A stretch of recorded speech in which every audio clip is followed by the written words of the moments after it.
Hey, what's up, everybody? Welcome into round number 12 of the 2018 almost messed it up, MotoOption Supercross series, live here on Star Systems TV. We are in Indianapolis, and we are set for another fantastic night of racing here in the Professional MX Simulator Supercross series.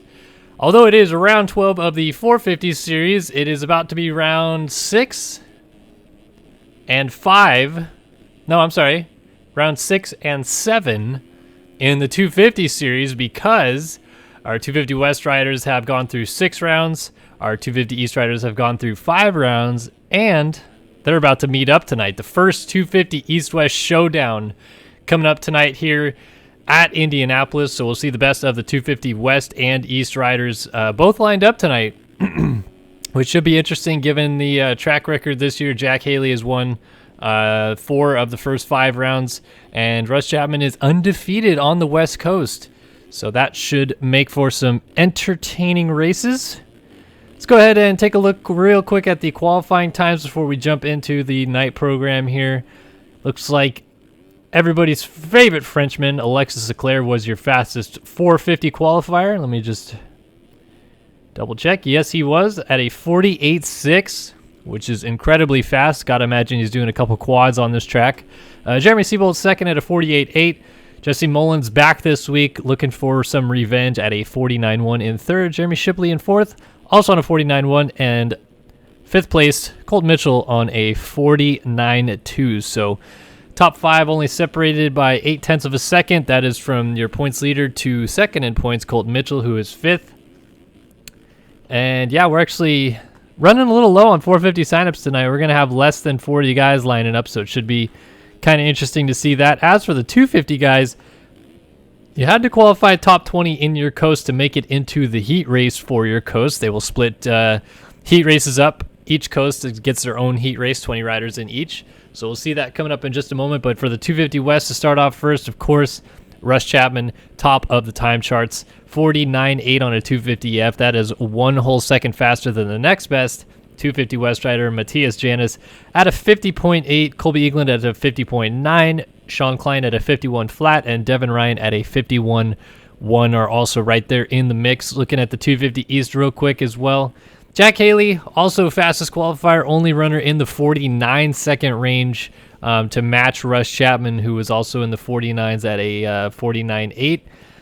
Jack Haley went a 10th slower at a 49.9, but that looks like it's going to set up a pretty good battle between the two tonight. And just like Chapman on the West, Haley is 1 whole second faster than the rest on the East. Tyler Lang at a 51.1 is in second. So not only is Haley the only East guy in the 49s, he's the only East guy below the 50-second mark. Everybody is 51 or up, which is incredible. So 51.1 for Lang, 51.1 for Williams, Josh Williams in third. Matt Burkeen on a 51.2 fourth, and Connor Holiak, your defending champion, on a 51.3, sits inside of the top 5. So those guys will be seeded into the heat races, which we'll actually see coming up in just a quick moment here. We'll get that thing kicked off pretty quick, I would imagine. I think they just got finished grabbing UIDs. Oh, nope, we have a consolation race going first. So looks like because of the split coast, we have 9 guys that did not make it in the 250 East region and 4 guys that did not make it in the 250 West region, and somehow, some way that compiled into a 10-rider consolation race. So we're kicking it off a little bit light tonight, starting off with the consolation race. For those of you that are just tuning into MotoOption Supercross for the first time this season, the consolation race basically exists as a little fun race for people who ended up not making it into the full night show. Everybody that races this series pays an entry fee to race this series, and in order to make it feel like these guys are getting their money's worth for paying to race, EMF has included a consolation race this year, which allows them to have their moment in the limelight, if you will. It's a little 8-minute plus 1-lap race before the night show gets underway. It doesn't mean anything. These guys will not qualify into the night show. They are officially out of the racing this night, but just for a little bit of funds to go out there, rip it up, and have a good time, they have this consolation race, and these guys are out there ripping. I don't know if there's going to be a warm-up lap for this. I think this is good to go. So out front, we got Charles Gable, who we saw earlier in the year actually finish inside of the top 10, if I remember correctly, in the 250 West region. So a bit of a bummer he is not making it. Josh Betts has also made main events on the 250 East region. Jack Gatlin, Caden Speck, Bradley Schmidt, and Matt Model sitting on the line. So 6 guys started this one. At the moment, only 5 running. And I'm going to take this opportunity, because the racing isn't going to be as entertaining, to kind of answer questions in chat. So let's maybe throw it out to a little bit of an AMA to start this one. That's an Ask Me Anything. Opinions on the series, where we're going. We are 6 rounds away from the completion of the 2018 MotoOption Supercross series, which is just incredible that we're that deep. But if you guys have any questions that you want to ask in chat right now, now would be the time to pose those. I'll be happy to try to get to all those questions as we continue to watch Charles Gable lead on to lap number 3 of the Consolation race. Cali Racer 438, I'm doing well tonight. Thank you very much for asking. Hope everybody else watching is doing well on this fine, lovely Wednesday evening. Jay Blue asks, who do I root for in real life, motocross or supercross? My favorite rider of all time doesn't actually race professionally, except for on special events, I guess, occasionally. It used to be Ben Townley, but he doesn't race anymore. So I don't really have, like, I guess, a favorite. If I had to pick one, I'd say Roxon. I just have always liked him, so probably Roxon. Best PC setup, asks Redneck Gamer 575. Well, I'd have to say it's mine, as Charles Gable dumps the lead away to Josh Betts. But my versus PC setup is fantastic. I got a 1080, got an i7, I got a water cooler, I got 2.5 terabytes of hard drive. I mean, it's pretty awesome. But definitely check out Versus PC. They could get you hooked up. Chris the Beast asks, is Fresquez retiring? No, I don't believe he is retiring. Yes, Ryder Chandler, because I have a PS4, I will be posting some early gameplay for MX vs. ATV All Out, so be on the lookout tomorrow night. That should be coming, actually.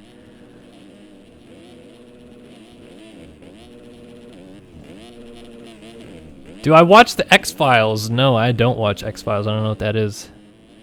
Who do I want to win tonight? I don't have a preference in sim. I like all the racers equally.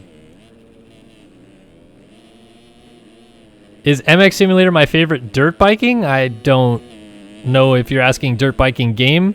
But yeah, it is my favorite motocross game.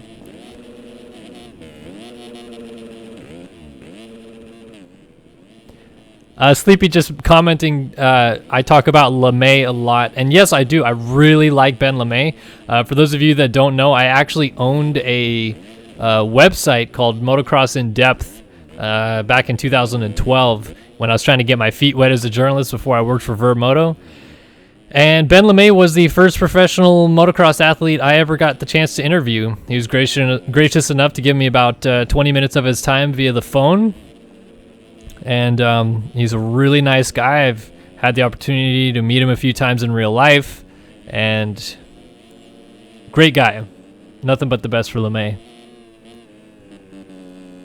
Yes, Clements 21. This is like Supercross for MX Sim. This is the Pro Supercross series in MX Simulator.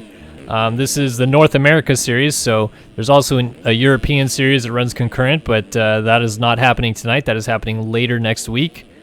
So this is the North America series we're running tonight. Yes, I know MXGP was confirmed. We'll obviously have gameplays in those. Trying to follow along with everything going on here. Am I going to make a new opening ceremonies video for Vegas? I don't know if I'm going to make another opening ceremonies video again this year, but maybe. Normal schedule for races tonight, someone asked, is... so right now the Consolation race is on track. Up next, because it is a showdown night, I believe we're starting with 250 West heat race. So it's 250 heat 1, but it's the West heat race. Top 9 transfer All others go to the LCQ. Then it's 250 East heat race, top 9 transfer. All others go to the LCQ. 450 heats, 1 and 2, top 9 transfer out of both.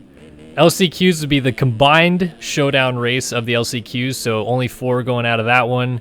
And then the 450 LCQ, 4 going out of that one as well. And then the 250 East-West showdown and the 450 main event as well tonight. So that's 8 races total, plus the Consi, so 9. What is the point standings for each class right now? Very good question. I can take you through each one. Yeah, I'll take you through each one. I was thinking of just excluding 250s. 450s is Leclerc is your points leader, 230 points. Colt Mitchell in second on 222, so he's only 8 back. And then Jesse Mullins returning to action this week after his 1-round suspension on 183. So he is 47 back of Leclerc now. So lost a lot of points missing that week, obviously. As for 250 West, obviously Russ Chapman comes in undefeated on 156 points to Sean Klein's 124. So it's not over. Klein could still make this thing interesting on 124 points, but Chapman definitely has the upper hand.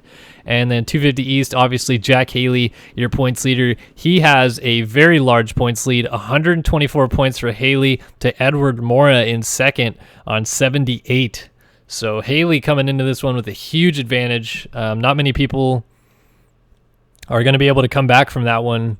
So we'll see if anybody can step up tonight, maybe grab some crucial points towards the championship on both riders, both Chapman and Klein. What are my feelings on MX versus ATV All Out? I think it's an exciting time for games in general to have so many games coming out, so I'm definitely looking forward to playing it. My thoughts on it are that I'm hoping to pick it up and play a fun arcade game. If you ever pick up a console game for dirt bikes and expect to play something that is simulated and feels really realistic, you're playing the wrong game. Like MX Simulator, MX Bikes, those are the simulation games that make it feel realistic, real moto, all that stuff. So definitely pick up All Out expecting it to be arcadey.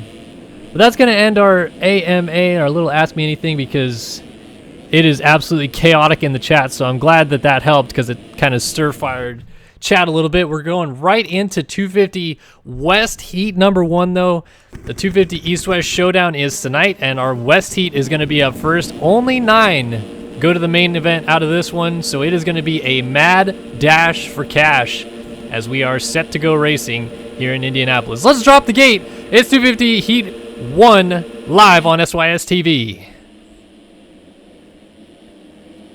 We're watching Hubbard there, but he ends up getting a pretty bad start. It was the 49 of Hughes that led him into turn 1, but around the inside, Lewis gets into him, and it's actually going to be the 20 of Moxie who comes out with the hole shot. He's going to lose the lead, though, as Kevin Gonzalez on the 182 red line machine gets down the inside and takes that spot away. Moxie is trying to fight back, but he thinks better of it, settles in for second. And behind them, it is absolute chaos as everybody's getting through the whoops on the first lap. So Moxie back into the 2 right, actually going for the race lead, but he's going to make a small mistake. Going to come under pressure here from Devin Ryan. Oh, and our race leader, Kevin Gonzalez, blows it as he goes off the track over the berm. And now Devin Ryan is going down, so these guys are not looking too comfortable out there. These 250 West riders, they do not race in football stadiums very often. A lot of baseball stadiums out on the West Series. Obviously, we have 2 rounds in Anaheim. That's a baseball stadium. We have a round at San Diego. That's a baseball stadium. Oakland also, it's a multi-purpose stadium, but it has more of a baseball stadium shape. So 4 of the 6 rounds to start the year for these guys were in a more baseball stadium type track. So these ones are a little bit longer back and forth lanes. So far they're struggling just a little bit. I don't think that has much to do with it, but definitely something worth pointing out as your points leader Russ Chapman currently holds down the 2 ride, trying to run down Moxie. It looks like the road is already digging in here. These guys coming into this corner before this rhythm section. There is a huge rut as Chapman goes up and over the bars out of second.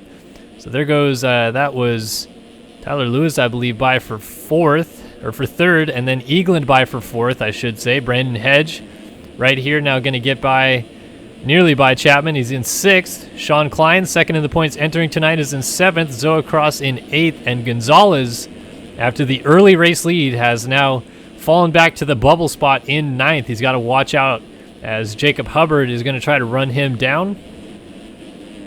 These guys definitely are hoping to make it into this shootout. Big points opportunity on the line, as if they make it in just at all, they're going to make a lot of points up on their own series, because there's going to be, at the very least, 8 riders missing from their main event, or I should say 9 riders missing from their main event, as Hedge gets clipped by Gonzalez and goes down. I'm going to go back for a second because I thought I saw Chapman, and I did. He is back here out of the transfer position at the moment. 10th spot. He's got to get around. Is that Eagland right in front of him? It is not. It is Matthias Janis. So Chapman has got to go to work here. He's running 102s right now, which is not the fast line around here. We saw he was able to run a 49. Got a stack up right here. There's Jonathan Hughes on the 49. Colby Eagland, I believe, on the 891. Also coming into this mix with Janis. Big rut developing through that first corner and through the second corner. His ruts are getting deep. It's only 3 minutes in to the first 250 heat race of the night. Look at how deep this rut is in this corner too. Real dugout. Chapman getting a little bucks in the whoops. Trying to get around Colby Eagland here. First rut I saw that was developing big was as they come across the start straight here. You'll see it on the inside coming into this corner. Look at how deep. It's already developing from the outside in. And Chapman trying to use it to his advantage. Is getting up behind Eagland here. Is going around Hughes. They might split him. Oh, Hughes ends up nearly side by side as Chapman comes over the line on the lap number 5. And he's trying to get down the inside of Hughes. And he is going to make that pass, but absolutely blow the corner. And Hughes is trying to get a drive back on him, but thinks better of it. Lets Chapman have it. Look at how deep these ruts are getting. What is a road on right now? Normally they run these races on E-Road 1, but this looks way gnarlier as Chapman gets a 2 for Eagland messed up on the outside, and Gonzalez got nudged wide by Chapman. So now Chapman goes up into the 7 ride, and he is going to remain comfortably there as a couple more riders go down. Meanwhile, Sean Klein has gone to the race lead, so he completely missed a swap for the lead. As Moxie has coughed it up, he's now got Janis, and then suddenly Russ Chapman in 4th is right there. These guys are all so close together. We got Moxie, Janis, Chapman, Hughes, Gonzalez, Lewis, Hubbard, Ryan, French, and Dickerson, and Eagland. That's all the way back to the 12 spot, I believe. And even further, as there's still more riders coming behind these guys. It's broken up a little bit now since that crash.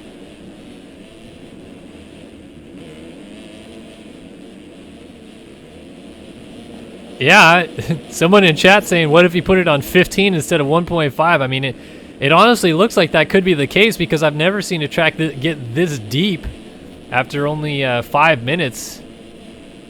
Riders making mistakes. We got Lewis hung up in a berm as Jacob Hubbard passes Dakota French. French cannot do the Supercross triple. Believe Devin Ryan is in the no, he's not. It was Hubbard in the transfer spot, and French and him are going at it, so that explains why Hubbard was being a little bit more aggressive with French, but he's going to get the pass, and French is going to go into the final transfer spot anyway, as Lewis was off the track, and French, making a mistake, almost goes up and over.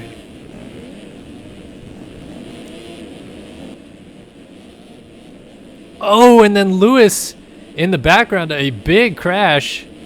So French has a little bit of breathing room over Dickerson now. Look at how deep that rut through that first corner is getting. These guys are lucky the track resets. And that rut's getting gnarly before the whoops too. What a road has done that never really was the case before is every lap, it seems, so I would have thought a road would have slowed the pace down, but it honestly seems like every lap these guys have better opportunities to come into a corner and really lay it over hard, as Dickerson is going to get the pass here on French, and maybe Moxie too. Yes, he does, as he nudges Moxie into the bales, and Moxie goes down, so French Now into the final transfer spot as we are on the last lap. But back to the topic of a road, it seems like these corners are getting so cupped out that they can come in and just absolutely lay it over, drag bar nearly, and ride through no problem, carry so much speed and momentum through the next section. So like the whoops, for example, that big rut before the whoops getting dug out more and more, and those guys are able to hit the whoops harder than they've ever hit them before each and every lap. I wonder how that really affects the pace as Chapman picks up right where he left off, as you say. Picks up the win at the 6th round and wins the heat race in the very next race for the West Series. And Sean Klein second in the points, second in the heat. How about this chaos here? We got a couple riders down. That's Hughes. And then that is Matthias Janis going down. I think Moxie was in 10th. He might get Janis here.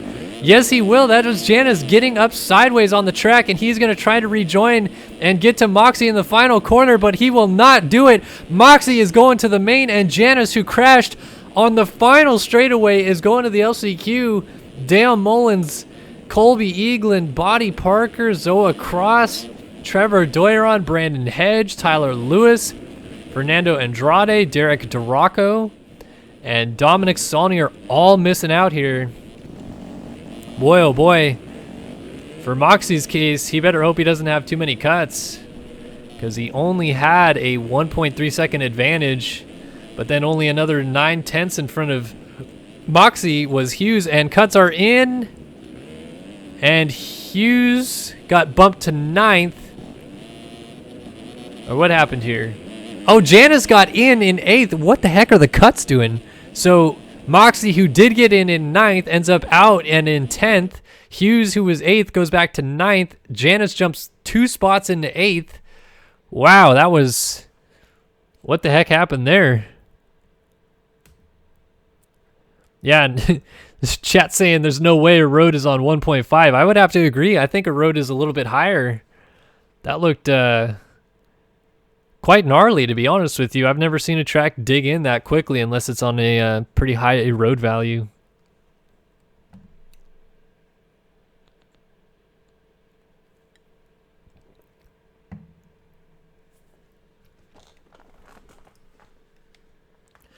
Whew. All right. So 250 heat number 1 in the books. That was our West heat. Coming up next is our East heat. And I would like to take this opportunity to thank the guys at Versus PC for, again, providing the entertainment tonight, really, because without it, without the support of Versus PC, I really wouldn't be able to do this near as well as I've been doing it this year. So I can't thank the guys at Versus PC enough. Please check them out. If you need PC parts, anything, just head over to versuspc.com. Tell them we sent you from SYS, and they'll definitely help you guys out, I promise. So, big shout out, Versus PC, again, putting on our broadcast tonight, and I think I timed out.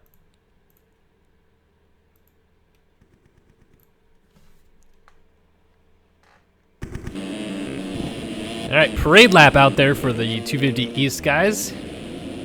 Points leader Jack Haley coming into this one. We got Holiak, Richards, Williams, Burkeen, Fisher, Lang, Silic, Bull. Here is Jack Haley on the 57.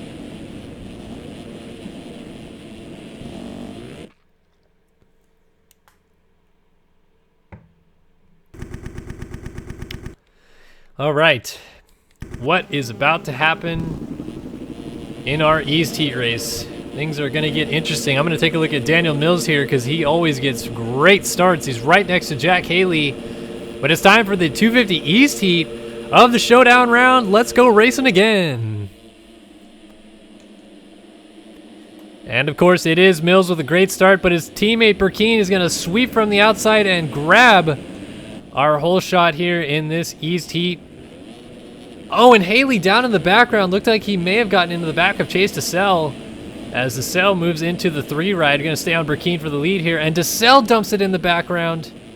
Burkeen is going to do his patented front flip. Yes, he will on the Supercross triple first lap while leading front flips, and it is a Jumpin' Jim's Tire and Lube 1-2. I'm kidding. It's actually a Tagger Designs 1-2, the 8 and the 51 of Matt Burkeen and Daniel Mills, respectively, out front.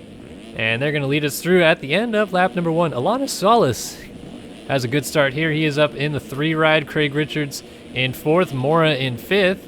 Owen Hillman coming up short, but he is in 6th. Andrew Massard in 7th. Chase Cassell in 8th. And Connor Holiak, your defending champion, holds down our final transfer spot. We got Noah Baker, Ivan Medina, Thomas Sillick, Jake Fisher, and coming through here, your points leader, Jack Haley. Just like Chapman, will go on board with him for a bit as he tries to reel in some of these positions. He's going to get around Chase Cassell there down on the outside of the corner. So he's up to 12th. He's got to get to 9th, and he's also got to stay there. Down the inside of Sillick, maybe? Nope, Sillick gets a good run through the exit of the whoops. So you're your points leader, Jack Haley, trying to work his way into a transfer spot here. He's going to pull alongside Sillick, but concedes the position again. Now he's going to get this 3 on, 3 off, and 3 into the corner line to pass Sillick, and will hold on to that spot into 10th. Now he has to get around one of Connor Holiak's teammates. That might be Edward Mora.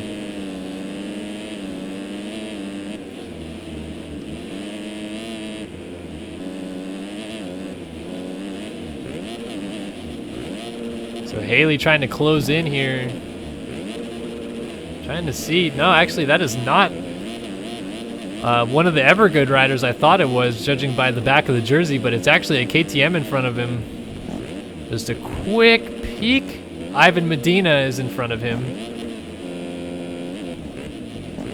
And Haley, just like Chapman in that first heat, not able to make too many inroads just yet, but now pulls up a little bit closer. He has to scrub down, though, as he missed the rhythm. Didn't end up losing a ton of time, but it doesn't help. He's got to ride a group of about 5-6 riders. Oh, and Medina goes down, and Haley's over the berm and down. He tried to avoid him and ended up going up and over the berm, and several riders are going by.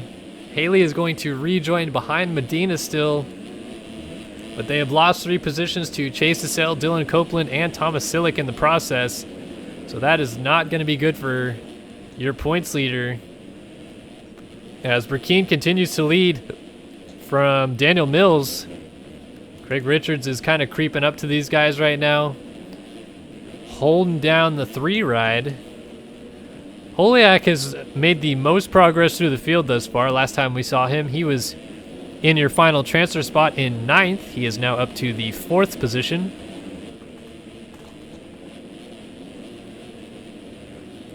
Got around Alana Solis, now pulling a little bit away from him. He wants to try to get to that lead group here.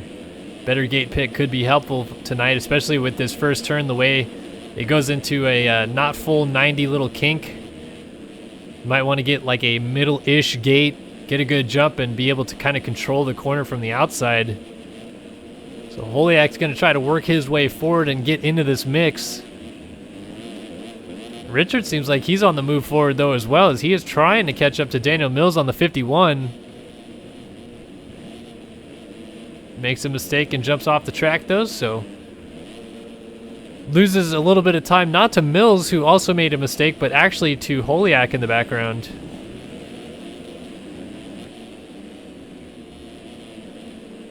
Man, look at Holiak. He is absolutely on rails through that final corner after the finish.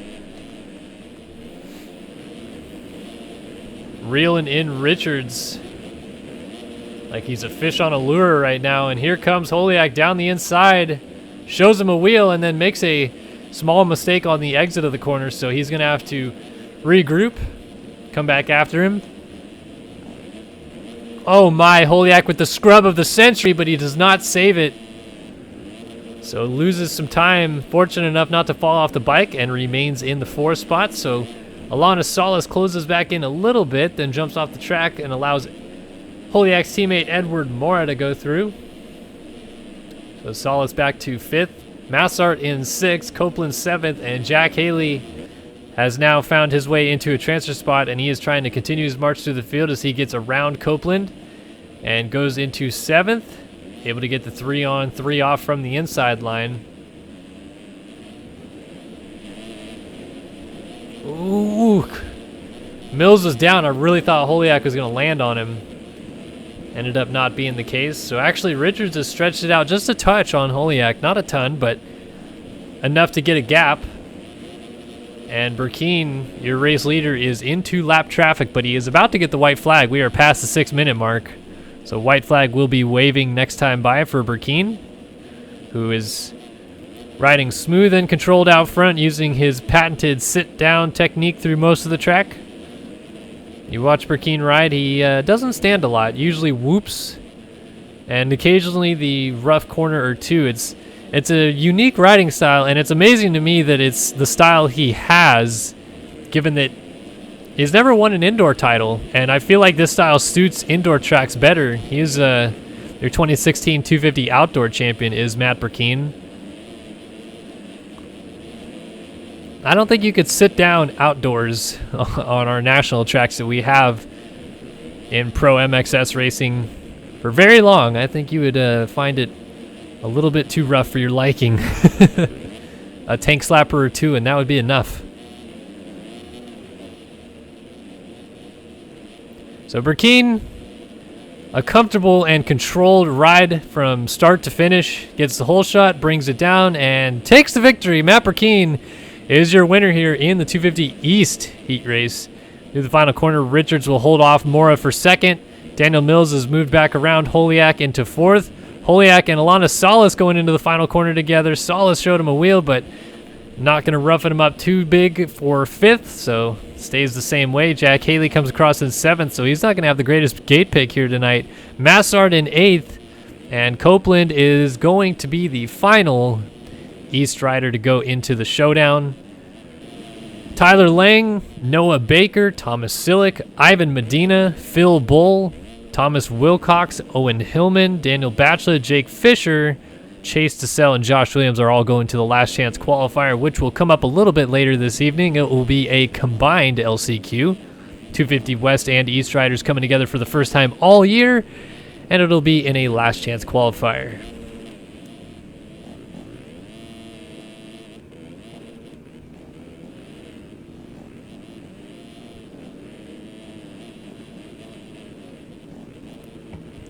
Thank you, Jay Blue, in chat saying that he loves the streams. I appreciate you guys just showing up and watching the streams at all, to be honest. Some people, I'm not one of them, but some people consider this whole series to be a little too try-hard for their liking. The fact that it is commentated on and such. But since I started playing it, one of my favorite aspects of the game was the whole Pro Series live stream, all that, and was fortunate enough to take over the live stream in 2014. And since then, I've streamed these pro races, and I love it. It's a lot of fun for me, and I love bringing the broadcast to you guys. So the fact that you guys show up and enjoy watching it too, it's a win-win in my opinion.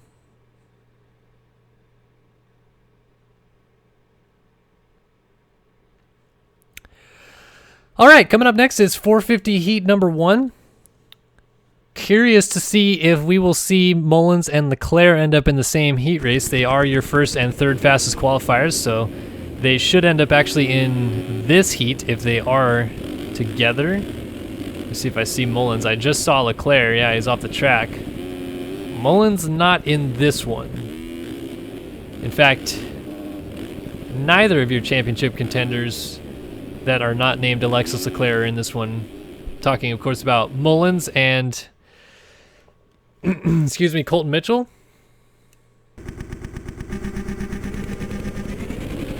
All right, let's go racing 450 style at Indy.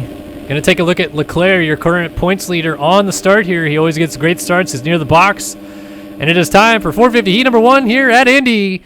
The gate is down, and it is a land rush. Really even starts across the board. It is Smith and Leclerc side by side into the first corner, but Leclerc holds it, and Holm puts Leclerc down. Now I'll talk about what just happened there because I think I know what that's about. But Adam Holm comes away as your race leader. Oh, and he dumps it right in the third corner, and Reed Young goes to the lead. Just to go off on that tangent for a quick moment, as Devin Davis was in second, slides it down. So there's absolute chaos There was a incident at the Tampa European Supercross race. So the EU series runs concurrent alongside the North America series, and they race on Monday for the North America time zones. And Alexis Leclerc got into Adam Holm very aggressively at Tampa. Aggressive down the inside, hard block pass. It was fair play, but Adam Holm protested it because I guess he was tired of Leclerc's antics. And Leclerc got away with no penalty, not even yet a warning.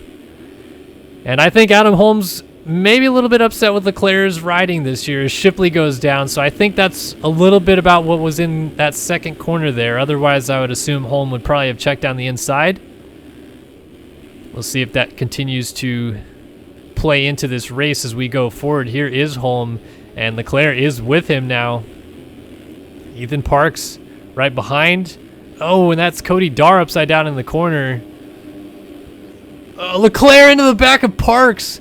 And down, Devin Davis able to squeak by, and I think Turley was in there. Yeah, Turley also going by with Davis.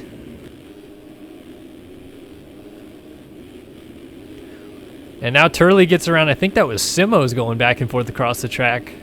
So let's kind of reset things here for a minute, find out who's in the transfer spots. How about Reed Young, Canada's finest, out front leading this thing, and he is looking strong. He is leading Tyler Fry, Tyson Fresquez is team owner on Team Volcom machine, in second. That's a great ride for Fry.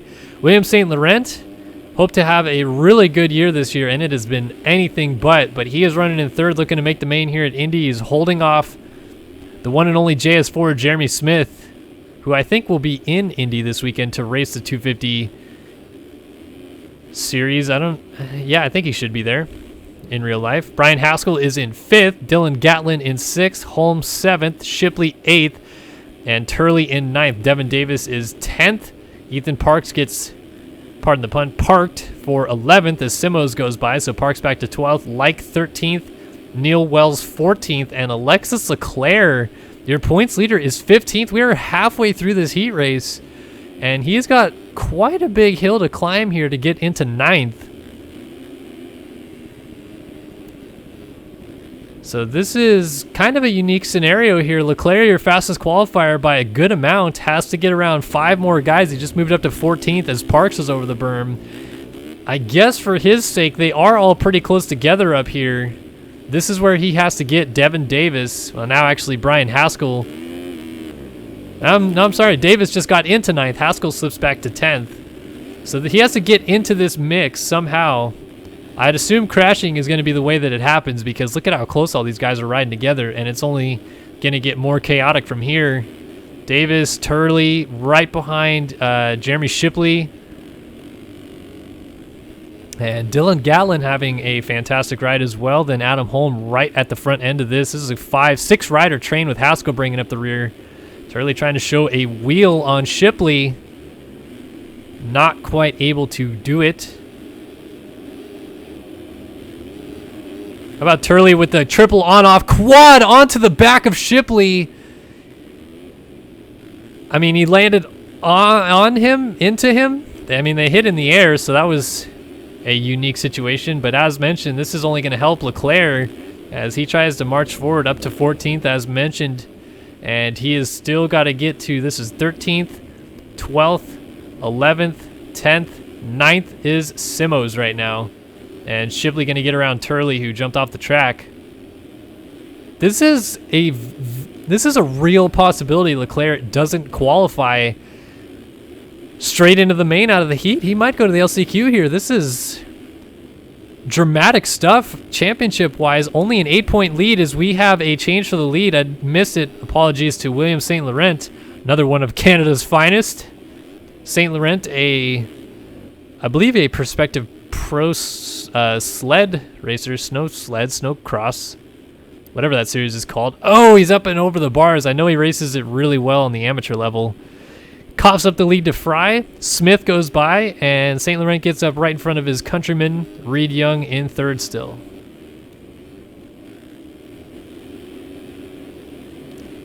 So 4th for Young, 5th for Holmes, 6th for Davis, 7th for Gatlin, 8th for Haskell. Simos is in 9th, but not for long, as that spot will now go to Like momentarily. But here is Shipley down the inside to pass Like. Turley gets hung up. They're all kind of mixed together here. And then Neil Wells and Leclerc coming through. This is really going to be close. And Leclerc is down again, stuck at the top of the berm here. Gets up a little bit sideways and gets going. Man, he is in 15th. The wheels are kind of falling off for Leclerc in this. I really expected him to kind of march through the field once he got back here. It has been anything but. And now, dealing with Neil Wells in front of him. And this is not even really close for a transfer spot. Down the inside and shows him a wheel. Leclerc, man, he just is having troubles getting around Neil Wells. Wells, for what it's worth, riding well, but oh, and he's down, and Leclerc is going to go on through. Oh, and Haskell is down with Turley in the final corner. That is not your final transfer spot. This is your final transfer spot. Peter Like on the start straight. Leclerc is about to not transfer to the main event out of the heat race. Some people might not think this is a big deal. He could very easily go straight through out of the LCQ. I don't doubt it, but it really puts him in a precarious situation here. How about it for Tyler freaking Fry, though? He's going to win this one. Tyler Fry is your 450 heat number 1 winner in Indy. Looking like young Tyson Fresquez out there. St. Laurent 2nd, Adam Holm 3rd, Reed Young 4th, Jeremy Smith in 5th. Devin Davis is in 6th, and he's going to finish there. Shipley 7th. Dylan Gatlin 8th, and Peter Like 9th. That is your transfers. Like in 9th comfortably over Simos, Turley, Haskell, Parks, and then Alexis Leclerc, who looks like he is none too happy right now. Wow. This is incredible. I don't like showing off the chat very much, but I'm very curious to take a peek after this race just because I'd like to see what's going on in chat. Leclerc ends up 14th unofficially, so he is going to have, at best, 9th gate pick in the last chance qualifier. Wow.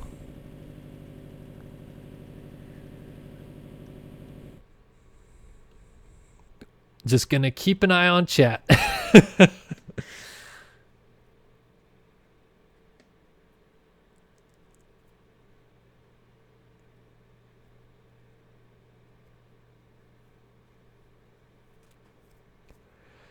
So Alexis Leclerc, your current 450 points leader, is headed to the last chance qualifier. I didn't think I'd say that all year. He has been very good. Not only does he seemed to this year not only get good starts and pull away, he has turned bad starts into good finishes. So I'm kind of shocked that he did not come through the field better there. That was a little bit of a mind blow for me because it kind of sets it up for it not being a very good night for him in general if that's what's going to happen when he gets bad starts. But no comments from Leclerc in the chat. I would imagine he's not going to be too thrilled with Holm. I didn't see anything else that would be really questionable. I mean, Holm didn't... It was noticeable, but you can't really fault him there. He was just going to try to take the line in the second corner anyway.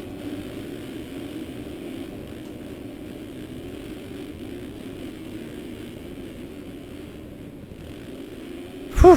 All right, so drama indeed here at Indy.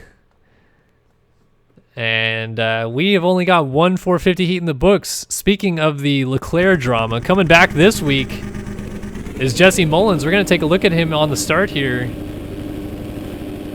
Number 9 is back on the gate, and he could maybe make back some of those points that he lost to Leclerc last week with a good finish here tonight, especially if Leclerc doesn't make the main. But here we go. It is 450 heat number 2 underway, and a really good start for Mullins, actually.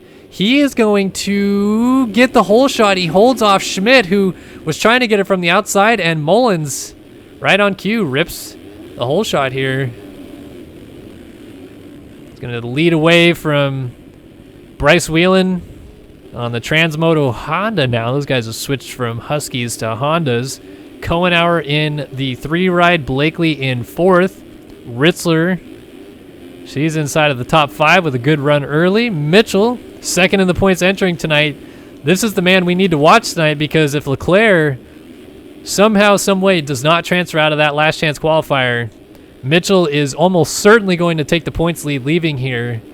And if he pulls off a win or even somewhere inside of the top 3 tonight, this could be a really dramatic switch in the championship, as he is able to sneak by Ritzler, who made a mistake coming out of that final corner. So we'll keep an eye on Colton Mitchell, but really the eyes are on Jesse Mullins, coming back after that week suspension for an illegal track reentry at Daytona. Pretty much put him out of the championship hunt, but he is trying to do the best he can with what he has left. 47 points down in the championship on Leclerc. He's going to try to win this heat race. Meanwhile, Blakely and Whelan going at it for second, and Mitchell gets into the back of Blakely. I don't know how in the world Mitchell didn't get front end locked there, but he didn't, and now he's going to get passed by Jake Warden. A little bit of dualies action. I was hoping to see some of it tonight.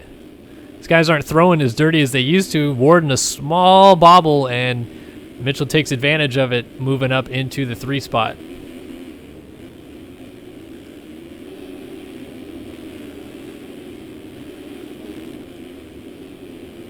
So Whelan trying to keep tabs on Mullins out front after Mullins' mistake. Those two are going together. Warden, Ritzler 5th, Kohenauer 6th, Blakely 7th, Siebold is 8th, and Zaworski holds down your final transfer spot. Behind that, it is Schuler and Ty Smith duking it out for 10th. They're trying to get up to Zaworski.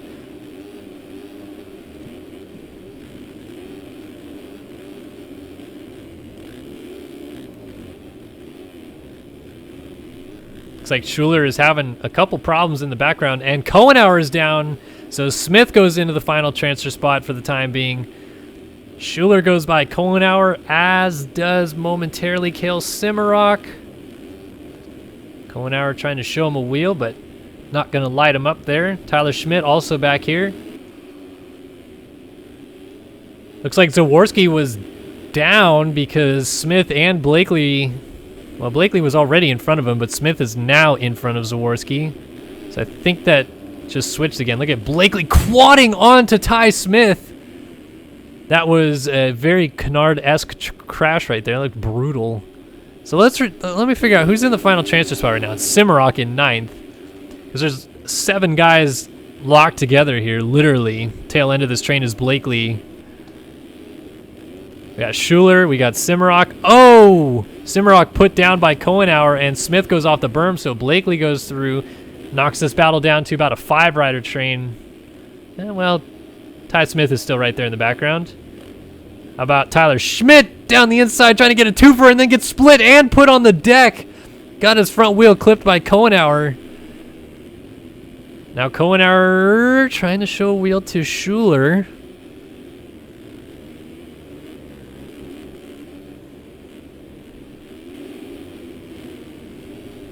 Kohenauer and Schuler locked together here. They are your final 2 transfer spots. Kohenauer, the one on the bubble, does not want to get caught from behind here, but they actually have a 4-second gap now over Ty Smith, so that whole battle seems to have broken up a little bit, and these two are running really close together. Oh, Schuler comes up short, and Kohenauer gets into him, and he's off the bike. Here comes Ty Smith. He is going to get by Tyler Schmidt, also going through, and then that is Cale Simmerock, the next runner through. So Schmidt trying to get around Ty Smith, does so. He's got to catch Schuler, though. Or no, I think he just went into the final transfer spot, excuse me. All right, so 5 minutes in. Got a minute plus a lap to go. So this is probably coming to... it'll be really close to 2 to go. Might clip it next time. Whelan right in front of Mitchell here. This is your battle for second.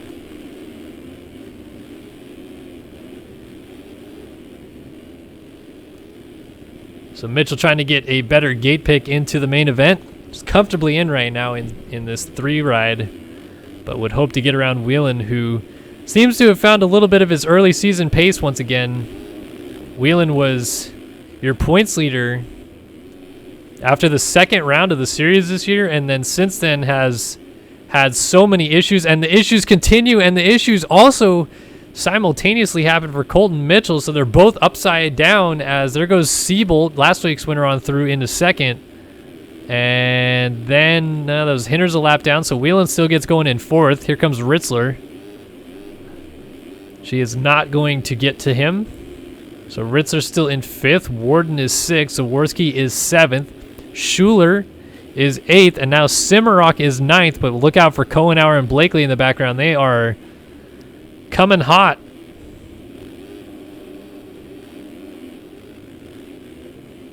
Oh, man, Cohenauer really closing it up on Simmerock, and we saw these two get together earlier, but Cohenauer, he jumps off the track, gets back on right in front of Blakely, and here's Simmerock making a mistake. Blakely's going to get the drive down the inside of Cohenauer and get him, and Cohenauer is into the Davalos bales.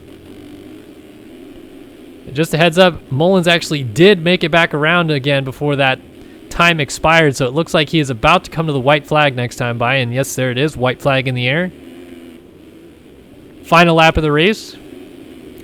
Final 2 laps of the race for these guys, though. They still have nearly 2 whole laps to go. Blakely Quan down the inside. Down he goes. Allows Cohenauer through. Dupuis is going to go by. So really it is Simmerock who's trying to hang on, but Cohenauer now sends it over the berm. He is down. And Simmerock and Schuler just have to hang on here, but Schuler's going down too. Simmerock just misses him. Will Dupuis get there in time? He is jumping off the track, but he does. So Dupuis into the final transfer spot. Chaos and half. How about Mullins up front, though, making a statement in his return to the series tonight. A nice hole shot, cruising it all the way home for the victory. It is Jesse Mullins, heat number 2 winner here at Indianapolis. Behind him, last week's winner, Siebold, will come through and take the checkers in 2nd. His teammate and 2nd in the points entering, Colton Mitchell, is going to pick up a 3rd. Ritzler in 4th, so Whelan continues his backwards trend a little bit. Might get passed by Zaworski even. So Whelan 5th, Zaworski 6th, 7th for Warden, 8th for Simmerock, 9th for Dupuis, and now they have a big gap, Dupuis does, actually, over Schuler. And Cohenauer actually got lapped, so Schuler's the only guy that can catch Dupuis, so keep an eye here on Dupuis and maybe even Simmerock to see if they go down or not. Into the final corner, and Zach Dupuis will stamp his ticket to the main event. James Schuler probably kicking himself. He was in a transfer spot comfortably, and the swaps bit him, cross-jumped a little bit on that jump, and ended up going down.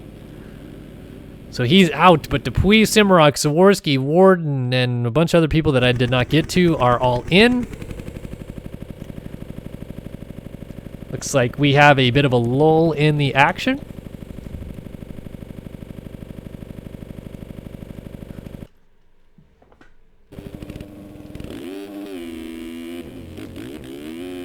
Do a little bit of riding on this track so you can see it from my perspective. A little third-person gameplay here for a second. Through this first corner. Everybody seems to be swinging wide here. You can double here and over the table, triple, double into the corner. And then this corner is actually pretty flat right here. Into the whoops that have been kind of biting guys all night. They have some weird hucks in them, and clearly it bites me too. It's none other than EMF President Johan Mayer trying to bust some laps out here as well. I was trying to backflip. That was a failed attempt.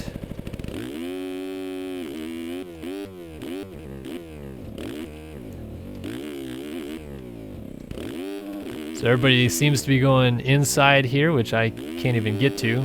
Then they double, triple onto this table, triple off, and triple into the corner. Yeah, I can't backflip anymore. I used to be able to do it easy. Little dragon's back table top type thing. And then back down the start straight.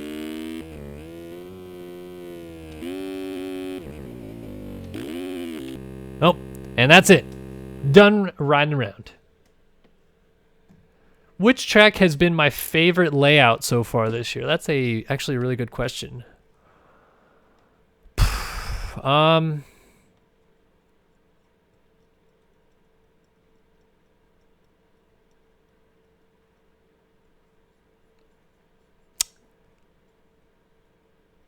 Probably,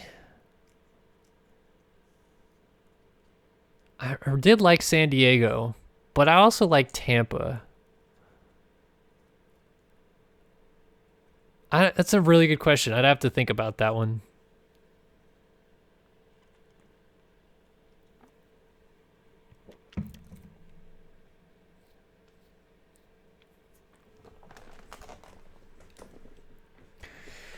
Whew. All right. Well, good news is my fiance just texted me. She is on her way home with an entire pizza, so life is good. The better news is we're about to go into the last chance qualifiers, which are about to be chaotic as all can be. This is going to be crazy. This 250 LCQ is the first time we've seen West and East meet all year long. 4 riders going to the main for the showdown.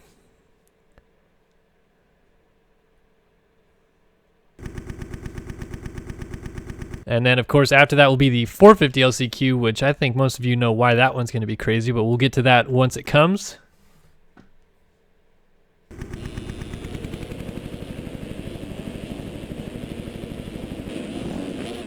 All right, 250 LCQ, parade lap on track right now. Lots and lots of fast guys in this one. As I said, this is the first time we've seen East and West meet up all season long. Is going to be right here in this LCQ. So let's see who goes through. Only 4 spots available to the main event, and 18 guys are about to go home quite unhappy, but we'll find out just who it is as it is time to drop the gate. 250 LCQ at Indy. Lots of guys hit the gate. Best jump looks like 159 of Wilcox. He's going to swing around and lead them into the first corner and hold it. Wilcox with the hole shot right in front of Tyler Lewis, and Lewis goes down the second corner, causes a stack up, and several riders going down. DeRocco and 251, I think that's Doiron off the inside. Silic up and over the bars, but he saved it maybe. But he's upside down sideways in the rhythm section. But it's Wilcox leading from I thought that was Jake Fisher. Daniel Batchelot. The 7 in Batchelot's number always throws me off. It looks like the 270 of Jake Fisher from a bit of a distance.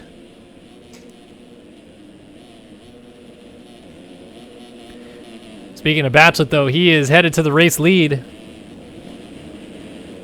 Batchelot, your new leader, on to lap number 2 from Wilcox, Dale Mullins, and Josh Williams. Eagland right there. Moxie's right there. Lewis is right there. In fact, a lot of guys are all right there, but only 4 of them are going through.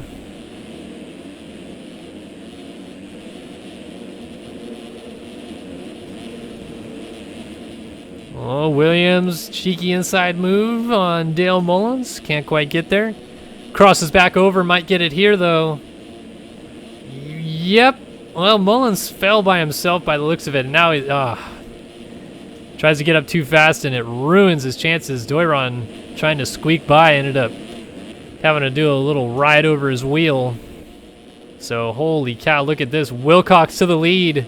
Batchelot coughs up 2 spots, and Williams is trying to go all the way to the front, and he gets into Wilcox, and then Eagland comes in and goes down as well, and then gets up and goes down again on the back of Tyler Lewis. And Batchelot with the lead blows it over the corner. So now it is Josh Williams from Batchelot, Lewis, and Eagland. Doiron suddenly thrust into this position in 5th. Wilcox, Baker, Mullins, Cross, Fisher, Moxie, all right here, trying to capitalize from anything that goes wrong from all these guys mixed together, and it could go wrong in a hurry. Mullins, Dale Mullins that is, trying to get right by Noah Baker. Wilcox and Doiron. About Baker and Wilcox side by side nearly off the triple. And now Baker gets into him, and Dale Mullins goes flipping, and somehow Jake Fisher, wow, I can't believe Dale Mullins rode out of that. Somehow, I keep saying Jake Fisher, Daniel Batchelot rode out of that. Oh, it is Jake Fisher. Man, I'm getting thrown off by these guys. Rocky Mountain ATV MC Huskies.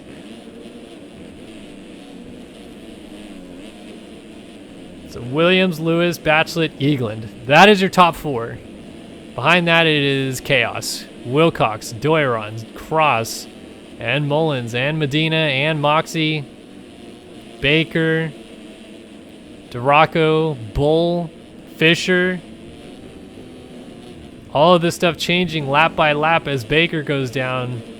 And then that is Batchelot down.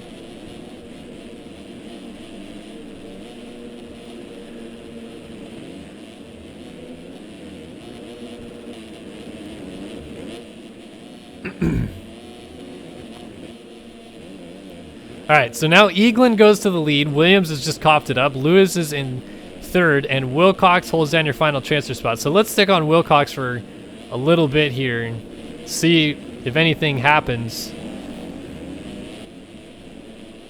Oh, Zoa Cross. Full send down the inside. Backs off at the last possible second not to get into Wilcox. So Wilcox holds on to that final transfer spot for the time being.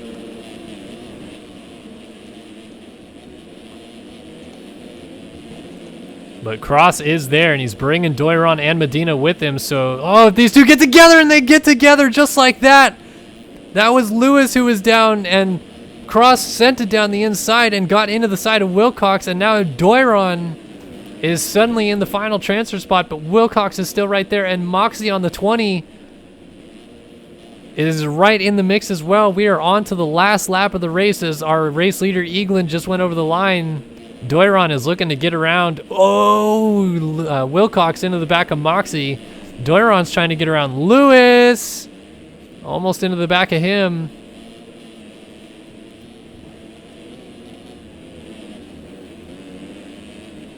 Moxie is coming. He's trying to get to Doiron. Makes a big mistake in the rhythm section, but didn't lose a ton of time because Doiron made another mistake as well. How about Moxie down the inside of the whoops? He's got to run. He gets the box. Oh, and it's Lewis who went down. Woo! Jordan Moxie throwing it. And another rider is down here. Who is that? Oh, it's someone off the outside of the track there. And your race winner goes to Eagland. Williams is going to get second. Doiron and Moxie look to have it all but locked in, but here comes Lewis, and he lands on Doiron. Moxie goes through. Doiron has got to get up. He's gonna get up. What? Lewis rage quit? Doiron gets the final transfer spot, and Tyler Lewis, who yard sailed into rage quit, could have even got up and made it. Wow, and then Phil Bull or somebody just Derek Duraco just went through Phil Bull. I don't know what is going on. This is absolute chaos. What in the world just happened in that LCQ?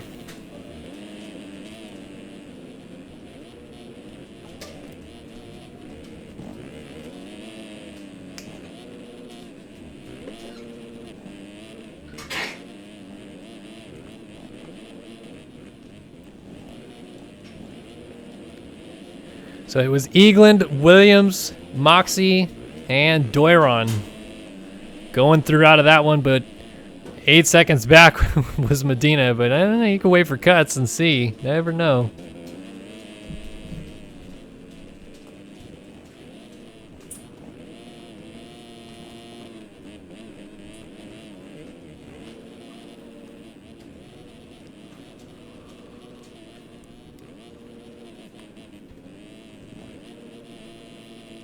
All right, so with the 450 LCQ coming up in just a quick second, I want to give a quick mention. Next week, our off week in MX Simulator MotoOption Supercross. We will not be racing MotoOption Supercross next week, but at the same time, I believe, or just the same day, JGMX or JGMT Bike on the forums is hosting a really cool event that I will be live streaming. So definitely tune in again next week, same time, same place. It is a 2018 super long Supercross hosted by MXS EMF. He built a really cool track that is, well, it's super long. I think he's in chat, so he'll mention how long the lap times are, but I'm pretty sure they're upwards of 1.5 minute lap times. And yeah, we'll be broadcasting that next week. So if you feel sad that there will be no racing next week, don't fret. There will be some live here on SYS. Not too sure who's showing up or what all is happening yet, but I will be broadcasting nonetheless, and I look forward to watching that race and hope you guys will join us as well.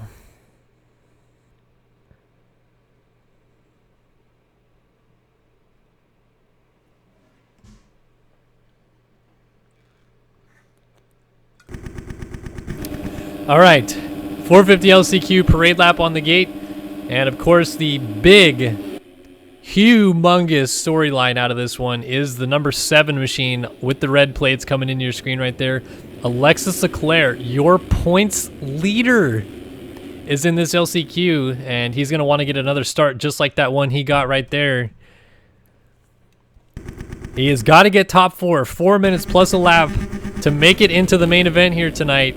There is his hitting the gate technique, and then he backs up. That is to decompress the suspension so he can get a better start. But here we go. It is up to Leclerc to make the main. Will he do it? Let's find out right now at Indy.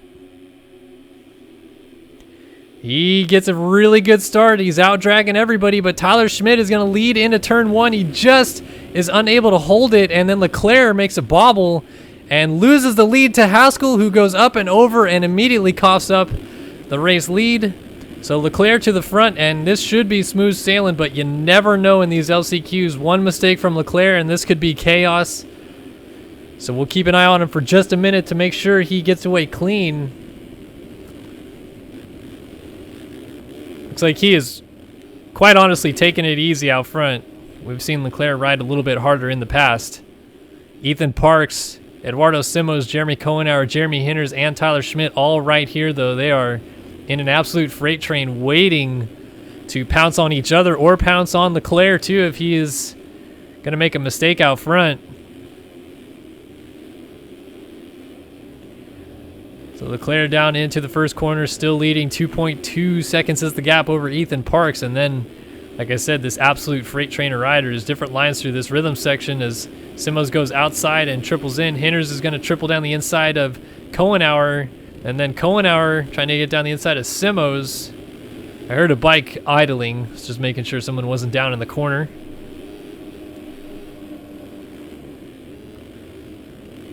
Whoa!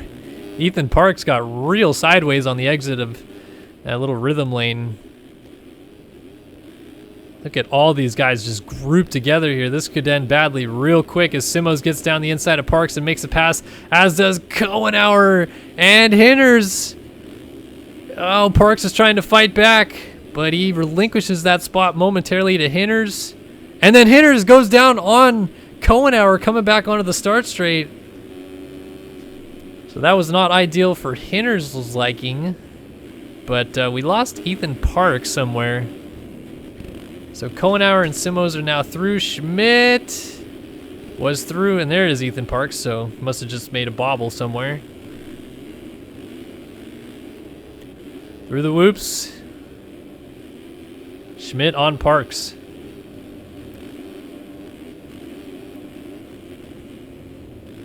That is your current battle here, and we're watching on our screen. Blakely, not too far off in the background there. Oh, Parks a mistake, and Schmidt's gonna end up alongside and into him. Nearly contact. Well, I mean, there was contact, but nearly went down to Ethan Parks. And we have a change for the lead. Simos has gone to the front. So something happened to Leclerc.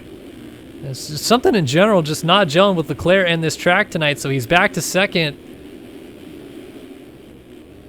Still in a transfer spot for now. But obviously it is pressure cooker situation. If he were to crash again, things would be looking a little dark for him. He'd go into a battle that he probably doesn't want to be in.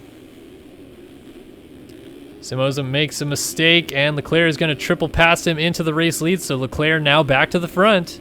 This is where he wants to be. He wants to get away, not be dealing with these guys, and really I think it just got a lot safer as fourth and fifth just went down in the background. So Simos and Kohenauer way out in front, Blakely fourth, Haskell fifth, Hinders is sixth, then Schmidt seventh, West eighth, Parks ninth, Turley 10th.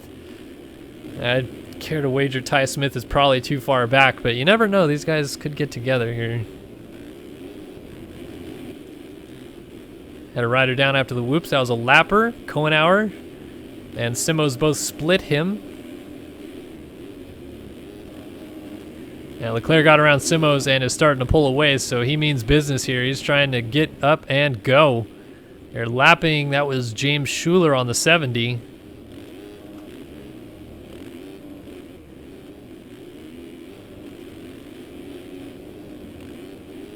White flag in the air, though. So Leclerc looks like he is going to survive this one. Still got a lap to go, though. You never know. But so far, he has done his part. He got the good start. Didn't quite get the full hole shot necessarily, but still got a good start and was able to capitalize early. Got a little out of shape, but wisely checks up in the whoops not to get put onto the deck. Looks like he is trying to take this thing easy and cruise it in. Ooh, bit of a kick. And into this corner here.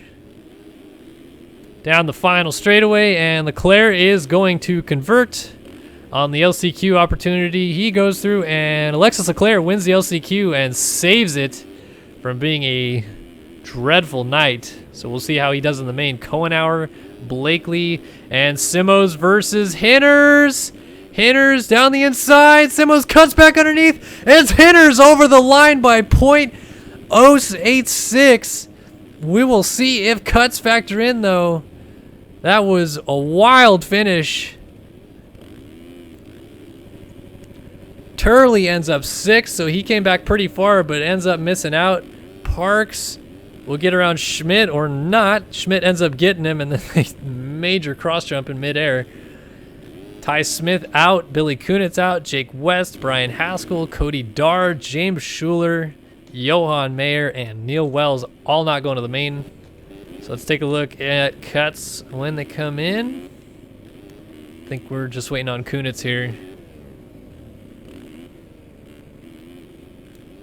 Yep, and wow, neither of them had cuts, so Hinders goes to the main by less than a tenth over Simos. That is how close it can be here in MotoOption Supercross.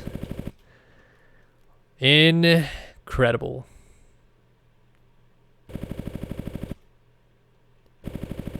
All right, so main events will be coming up next. That question in chat is, did they bring down a road? It kind of looks like it, huh? That was definitely not as deep in that race, but you also have to factor in that the LCQ only had 16 guys start and only about 12 finish, so less riders would have been riding the track just now, but it does look like it came down a little bit.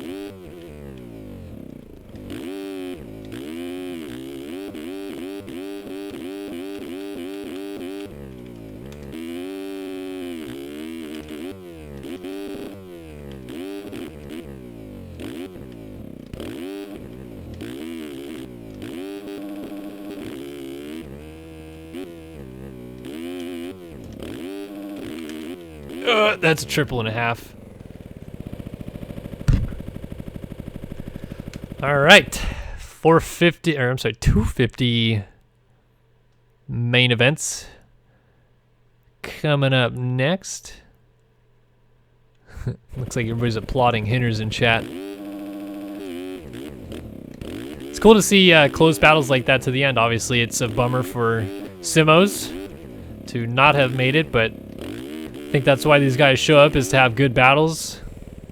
Sure, ideally everybody would like to win, but that's not the case. So if you can have a good battle and have something that's memorable on the night, why not?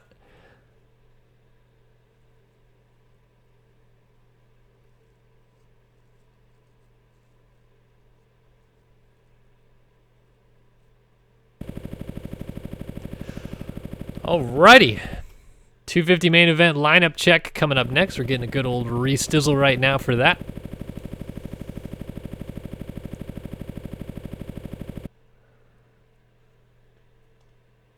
Question in chat, how come I didn't want to race any Supercross this year? I don't know. I just didn't really want to race at all this year, to be honest with you.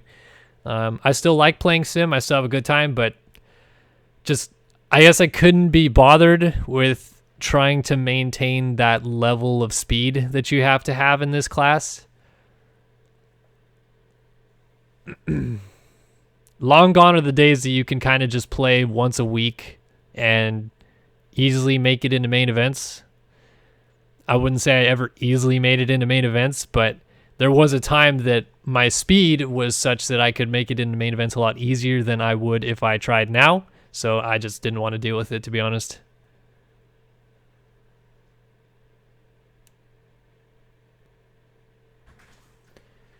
All right, 250 main event.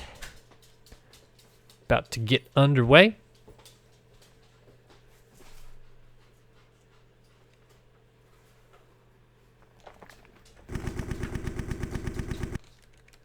Did I time out again? Erg. Multiplayer.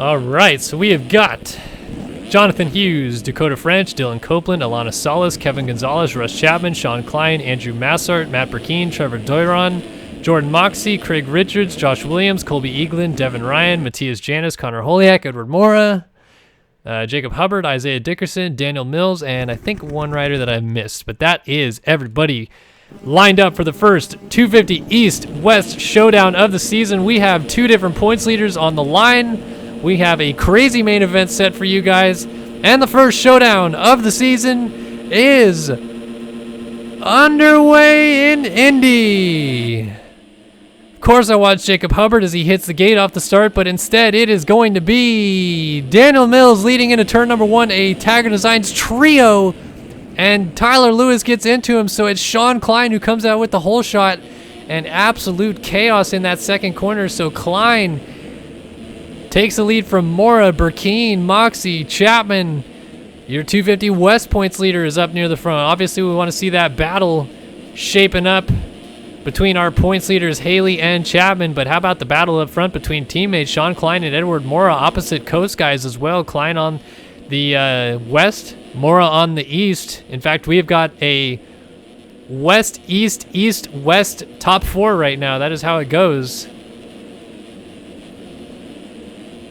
Chapman already up near the front, obviously wants to keep his undefeated record going here at round number 7 of the West Series. Trying to get up onto the back wheel of Burkeen. We are one lap in already. Behind that, Dylan Copeland looks like he is bringing Isaiah Dickerson on the 65 with him. So again, more mixture. And Moxey, who just made it out of that LCQ, is behind this. Got a quick peek of Jack Haley in the background. Looks like he is about 11th. Well, maybe he's higher up than that, or maybe he's lower than that. I don't know. I really thought he was about 11th. 17th, yeah, that's the same thing. So it is not looking like we are going to get the Chapman-Haley showdown that we wanted. But we are getting a fine battle at the front regardless. Chapman and Burkeen battling for third here. Still behind those ever good teammates out front. And here goes Chapman up and over. Triple, double into the corner. Burkeen able to hold on though. Chapman almost into the back of Burkeen into the whoops. And now Dickerson's getting into the mix, so I gotta imagine Chapman might be getting a little impatient here. Kind of sitting right behind Burkeen, and now he's into him and he's down. Moxey goes through. Here comes Copeland.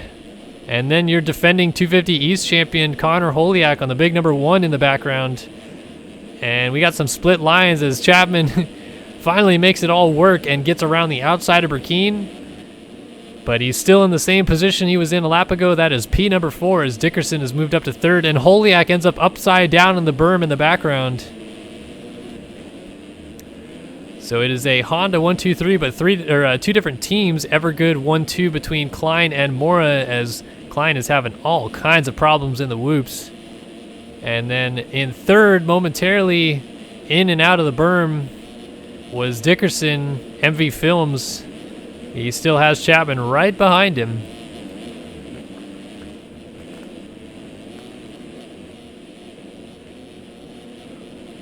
Oh, Dickerson a little bobble. Still able to get the 3 on off.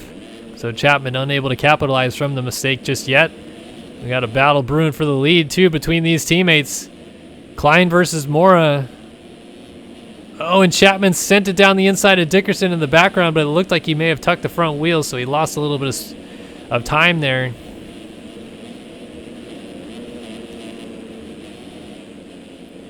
Trying to keep an eye on Jack Haley's progress if he is progressing through the field. No, he is not very much. 16th still. 31 seconds down on your race leader. Chapman down in 4th. Just saw it out of the corner of my eye.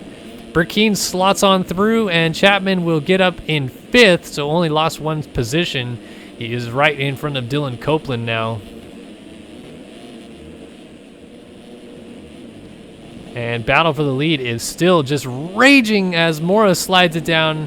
These two have to keep an eye on Dickerson, though, who seems like he is actually closing up on these guys. A 51.7 for Dickerson last time by to a 52.5 and 52.3. So yes, he is. He was 0.8 faster than your leader last time by is Isaiah Dickerson, trying to pick up his first career 250 main event victory.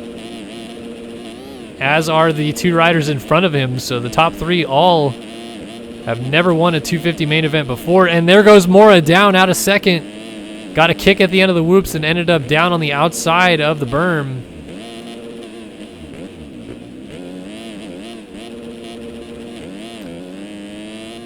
So let's kind of reset things here for a minute. We got Klein leading, Dickerson 2nd, Mora 3rd, Burkeen in 4th, right in front of Chapman in 5th.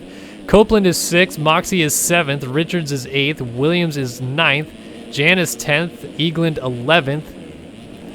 Holiak now goes to 12th, around Solis back to 13th, French 14th, then Trevor Doiron in 15th, Mills 16th, and your Eves points leader Haley is in 17th. He's trying to get around Daniel Mills, and it isn't going to be terribly long before he is in danger of getting lapped. He also gets Doiron there with a cheeky little inside move.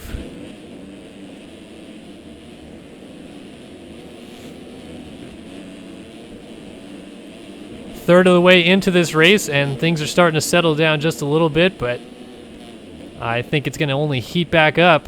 How about Isaiah Dickerson, though? He is the man on the mission right now, the man off the track, too. Got to be careful not to regain too much time. He probably is going to get a little cuts from that.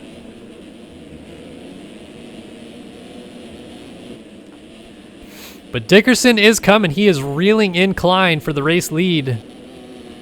Regardless of going off the track or not, he was definitely catching him.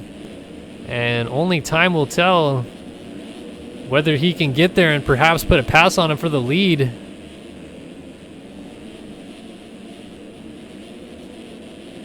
Oh, did Mora win a race last year? I mean, did he? Oh, yeah, he did. Man, I'm sorry. My brain's completely fried. It doesn't help when you race a series, because I feel like I don't remember much about the series other than what I did. So Moto Agogo probably streamed Edward Mora's first win last year, and I don't remember one bit of it.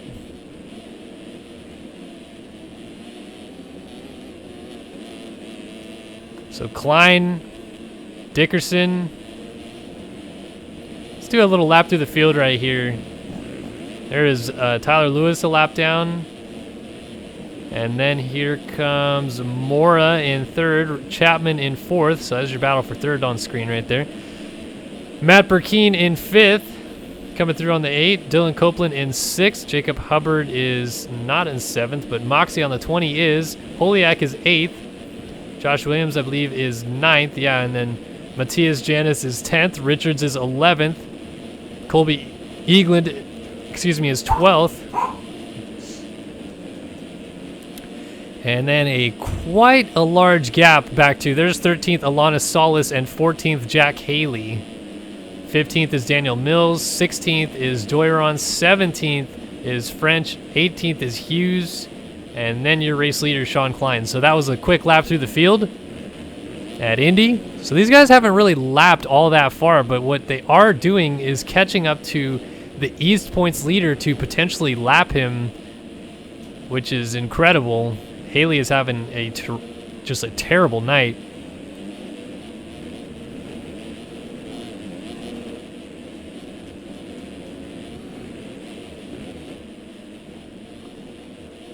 So it looks like Klein has been able to kind of reestablish a bit of a gap on Dickerson. Not too sure if that's based off of mistakes from Dickerson or if Klein maybe settled down and put in a couple of good laps.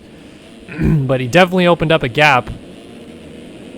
And they are getting into some lap traffic already for sure. Chapman got around Mora. He is up into third now. Definitely not out of question for the race victory still, as we are just a little over halfway here. Look at how deep that whole first corner is one long rut that those guys are taking. Oh, Dickerson rides the nose into the corner, and then in the background, I think that was Doiron that just got absolutely T-boned. Sean Klein gets around Jonathan Hughes. So they haven't lapped Haley yet. Keep an eye, I'm trying to look. Is Haley going by, or is he in front of them? Go back and find Haley just to know where he is. Here he is. Coming down the start straight in 13th. And in the background going into the first corner, just missed it. But it was Sean Klein leading. There he is.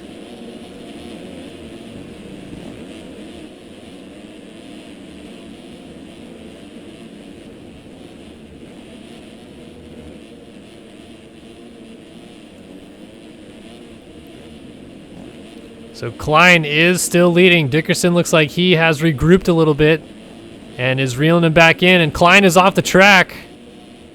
Dickerson sends the double as Klein gets back on in front of him. So we got a real battle brewing for the lead here. Oh, whoa. That is Matthias Janis, Isaiah Dickerson's teammate that our two race leaders had to split around there. And man, oh man, here comes Dickerson. Holy cow, Matthias Janis just launched in the background. Battle for the lead is on. 250 East-West showdown. Oh, Dickerson long. And these are two of our 250 West guys running up front. They are both trying to win their first main event of the year, because it would be the first main event anybody other than Russ Chapman has won this year. Dickerson a bit short on the triple, loses some ground, but he's trying to keep a close tab on Klein. Not only would it be the first win of the year for either of them, it would be the first win of both of their careers. So they very much would like to convert on that one, as Isaiah Dickerson loses the front end and loses a big old chunk of time to Sean Klein. Got to keep an eye on this man, Russ Chapman, trying to remain perfect and go 7 for 7 to start the season in the West class. No one has ever gone undefeated in the 250 series. Seabolt was close, but did not win one of his 9 races. So Chapman trying to at least repeat that feat as Dickerson is up and over the bars at the exit of the whoop section. I don't think Chapman will get there in time, but he will be close, and Dickerson is not going to get the triple. So now Chapman's going to gain a little bit more time because he can. So now, to make this thing really interesting, Klein just needs to crash. Obviously, he does not want to do that. He really wants to check out and take this victory, but for Chapman's sake, he really is hoping Klein does have a crash, because I don't think that from this point Chapman is going to catch him on raw speed.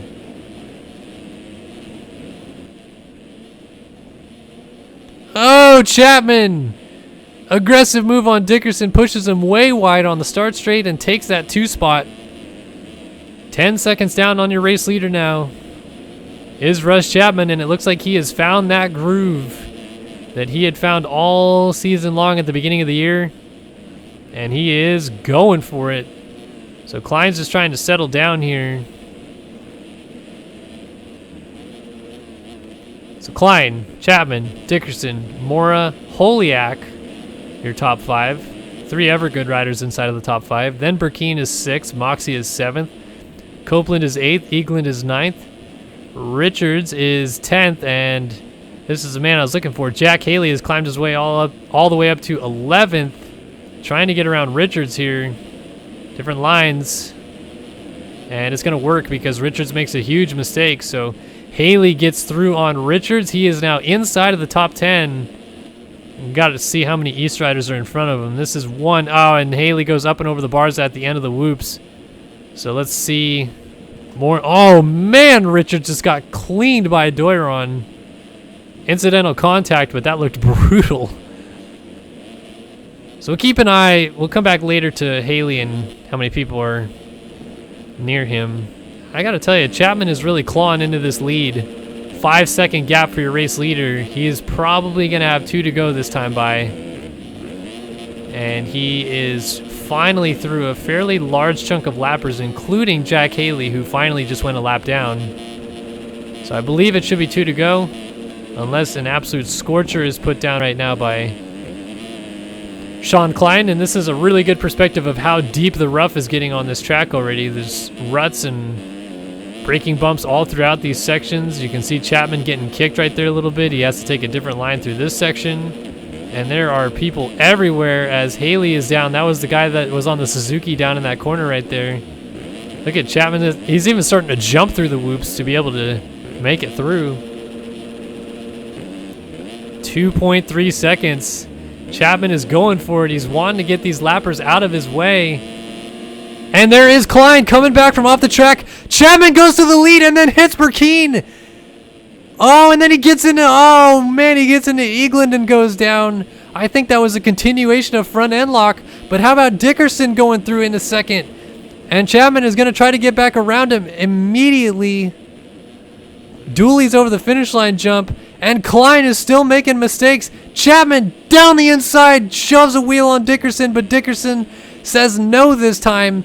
Fights back and gets back through. Sean Klein is less than a lap away from his first career victory, but he has got to survive. This is chaotic. 250 East-West showdown, and we have 3 West guys duking it out for the victory here at Indy. Dickerson is keeping it close. Chapman is there if both of them make a mistake. Klein has got to get through one more rhythm section, and his first career Supercross victory awaits. He's going to elect to take the smooth line through, double into the corner, and for the first time in his career, Sean Klein has won a 250 Supercross main event.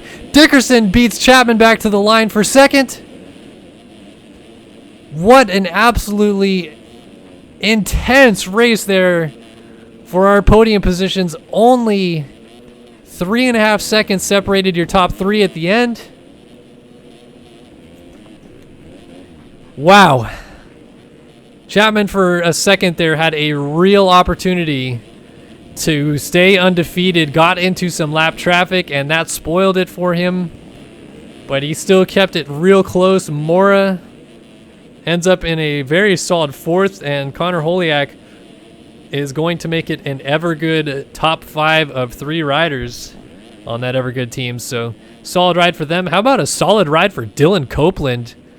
Copeland hasn't had the best season necessarily, but a 6th place will help him a lot championship-wise, as he really is, let's see, the 3rd best 250 East rider. There's 3 250 West guys and then 3 250 East guys inside of the top 6 here. So, wow. What an ending to that main event. After cuts, Chapman was able to get around Dickerson on cuts, so he ends up 2nd, but the win still goes to Klein. Wow, what a race. People saying Rush is not too thrilled in chat. I just tried to open it real quick and take a look, but I did not see. Just saw someone tell Rush to calm down, basically.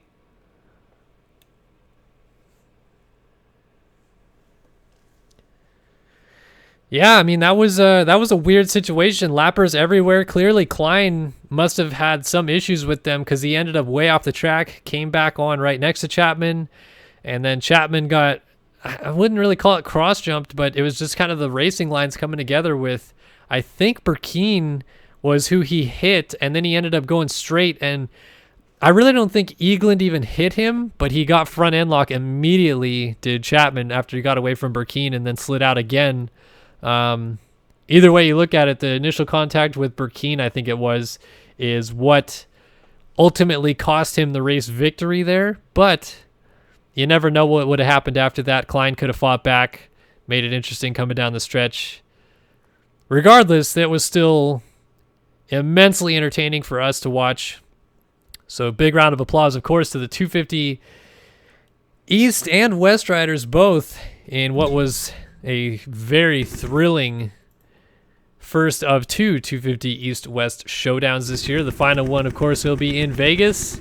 I think we need more of those. That was very, very, very good for a race to watch.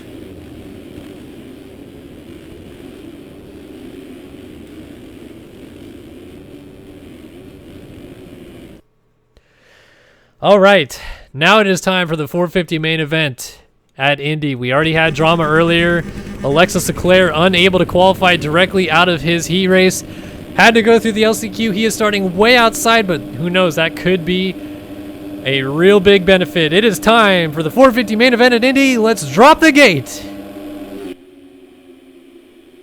Bad start for Mitchell. Good start for Smith. Better start for Leclerc. No, he does not get there. It gets pushed wide off the track, and instead, the moto option hole shot goes to Adam Holm, his first of the season, away from Whelan, Smith, and Shipley right there in the mix as well. Leclerc in fifth early on with Seabolt and then Mitchell. So all of your front runners right where you want them to be. Seabolt was looking at an inside look there on Leclerc, so that's why I'm back looking at these guys, because we saw what happened with Seabolt and Leclerc last week.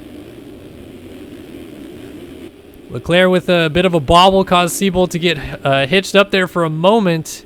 This freight train at the front is a good one, though, and it is all led by the number 27 MV Films ride of Adam Holm, entering fourth in the points coming into tonight, and Bryce Whelan dumps it in second and causes an uber pileup, which allows Leclerc to go through.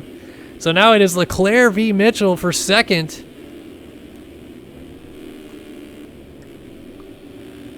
So Leclerc, probably best case scenario from that outside gate pick. It could have been a lot worse. Mitchell, a little bit of a bobble, but able to corral it together. We've seen Leclerc have his struggles on the track tonight, so as this track gets more eroded, deeper, we'll see how he's able to hang on. Meanwhile, Adam Holm, with the early race lead, is looking to pick up his first career Supercross victory. And we know he's good when it comes to these rough conditions. He won the last outdoor of the season. Looked really good at Daytona as well. This could be a very suitable track for Holm, but he's going to have to fend off your points leaders. Alexis Leclerc and Colt Mitchell. We got Seabolt in fourth early on. Zach Dupuy is in fifth. Dylan Gatlin with a good start is in sixth. Devin Davis was in seventh, but he coughs it up to Smith. And then that's Tyler Fry, your heat winner, going through. And Reed Young. And then our first look at Jesse Mullins, who is third in the championship entering tonight. We talked about it earlier. 47 points down on Leclerc. So at this moment, he is really losing any hope of keeping his championship hopes alive by being back here with Leclerc out front.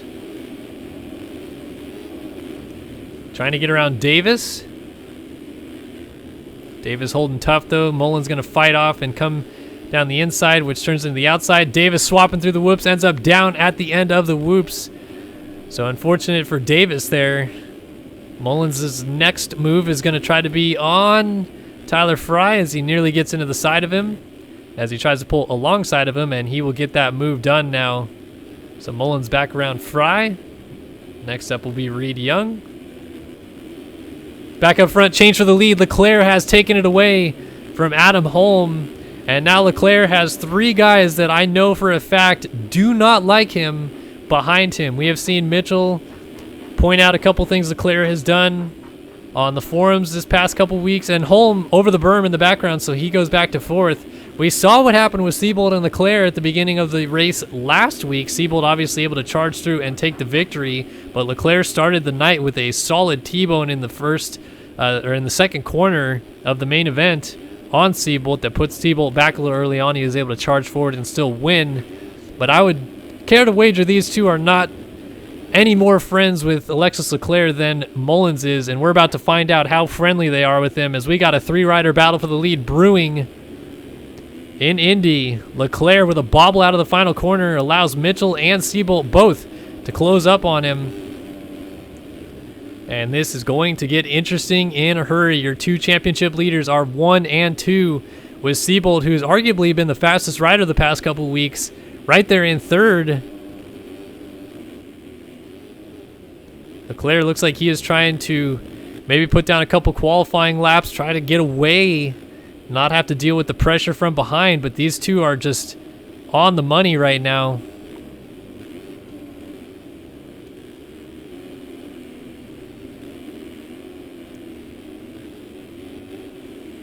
So Leclerc still holding strong. Mitchell and Seabold both just trying to keep close tabs on him, not let him get away, not let him get free space, free air to think about this thing as a easy win. Mitchell looks really solid in that rhythm section. Leclerc looks like he's lost a little bit of time there. And then Leclerc honestly hasn't looked all that great in the whoops tonight. We saw him make a couple mistakes, namely at the end of his LCQ race as Mitchell makes a huge bobble and Seabold has to come to a near stop not to get into him. But we'll keep an eye as the race gets deeper. Holy cow, did you see Mitchell, his line there as he 3'd in, and Seabold lands on him, and then they both go down. They're both down. That is not what either of them was hoping for. Now Leclerc has a lot of clean air to work with. I think Mitchell was potentially going for a 3-4-4 line there. I can't believe that. I haven't seen anybody triple in there all night long, but he got it. Wow. So Holm now able to close back up a little bit from 4th. Dupuis a solid 5th, and then here is Mullins still running in 6th here. He's closing up on Dupuis. He's able to get the 3-on-off quad there. And Holm down again, so Dupuis goes to 4th. But Mullins is trying to put Dupuis back to 5th again real quick here.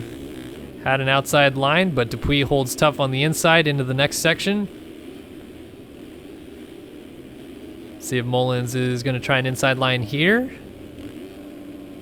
Nope. Well, almost pulls alongside of him. Now they're side by side. A little bit of dualies action over the finish, and Mullins is going to get the spot away from Dupuis, who seemingly conceded there.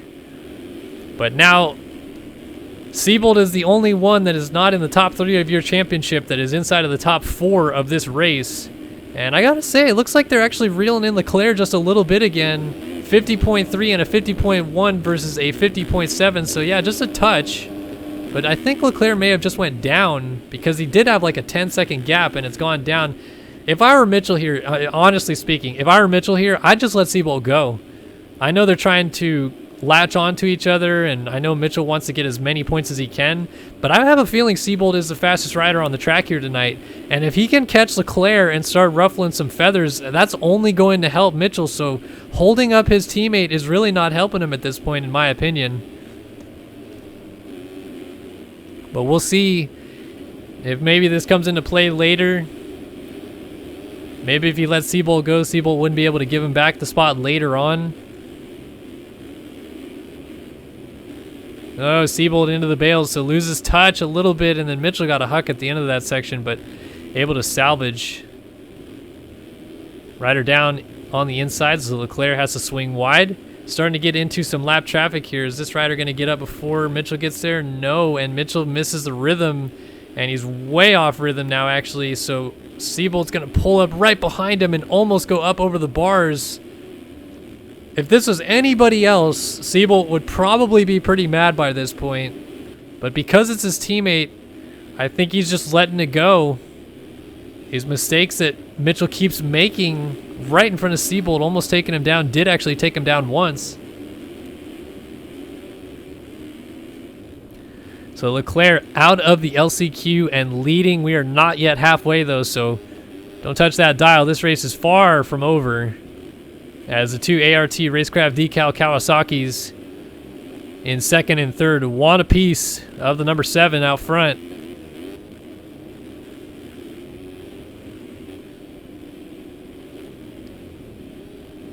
Ooh, rider down. That's Peter Like. These guys they're catching Leclerc straight up, it looks like. 3.8 seconds, another 50.4 at 52.9 for Leclerc. Let's go on board with Seabold here for a lap as he tries to run down his teammate. Did a 51.3 last time by. It looks like they're definitely running times that are better than Leclerc's.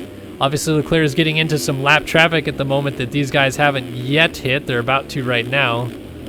But that helps a little bit when it comes to lap times. This looks like Seabold's starting to opt into jumping through the whoops as well, just like we saw Chapman doing in the race earlier. That was Ritzler going a lap down there. And Seabold is absolutely on rails. I'm telling you, Mitchell would just be so wise, in my opinion, to let him go. Take a look at this lap time here. This is going to be a really good one for Seabold. 49.9 resets the fastest lap of the race. What did Leclerc just run? 51.8, so actually he didn't really gain. But actually 3.7 second lead now.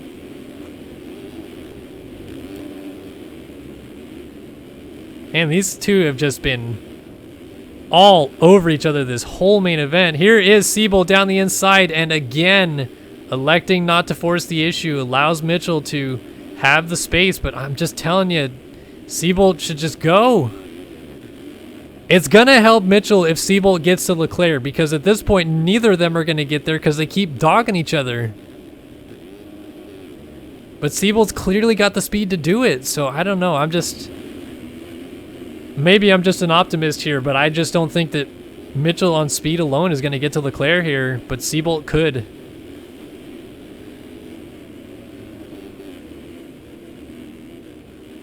All right, so update from chat. Zoacross says that they are strategizing at the moment. They're on call with each other. Leclerc is slipping into their grasps again.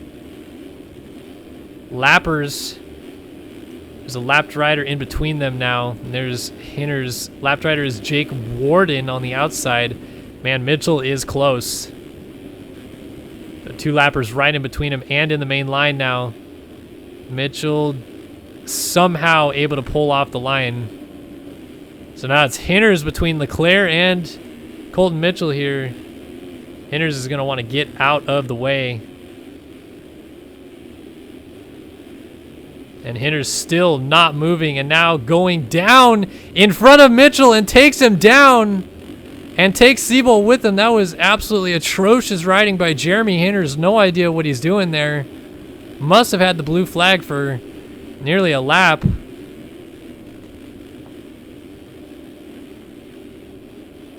Oh, and now Warden getting right in front of Mitchell, so Seabold finally goes through. Let's see, if Seabold lets him go back through here, I think that this is the wrong move, but... And he makes a mistake, so, well, nope. Hold on to it.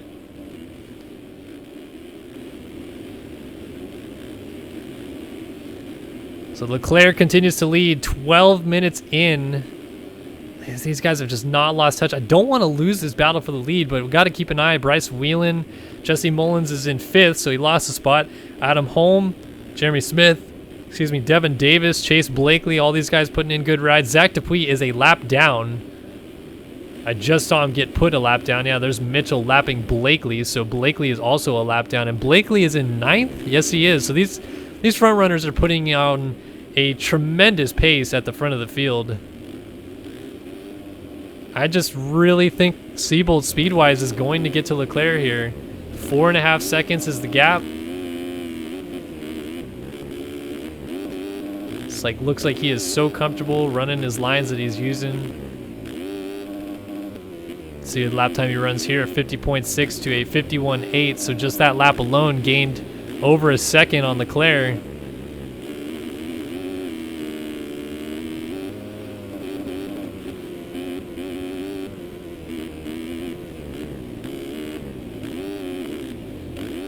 Oh, and I thought that was Leclerc, but it actually is Jeremy Smith getting on the track here. So Smith getting up right in front of Seabolt. Seabolt continuing to slash down the lead here. Leclerc continuing to work through lappers. Smith is pulling off the track. He's going to let Seabolt go through. Seabolt's pace is so good right now.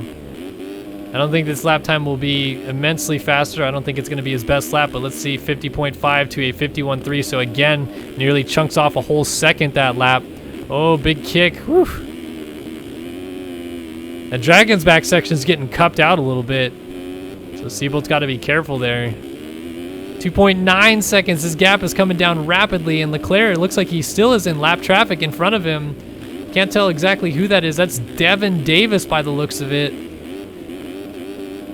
Seabolt, oh my, through the whoops, and then around Davis, who gets caught out wide in the corner. Here is Leclerc right in front of him, and Mitchell is still with Seabolt, so this plan is working out like I expected. If you give Seabolt the room to run down Leclerc, it might fluster him, but at the very least, Seabolt is going fast enough to get to him. And we have a battle brewing here with about 5 minutes and a lap to go for the race lead.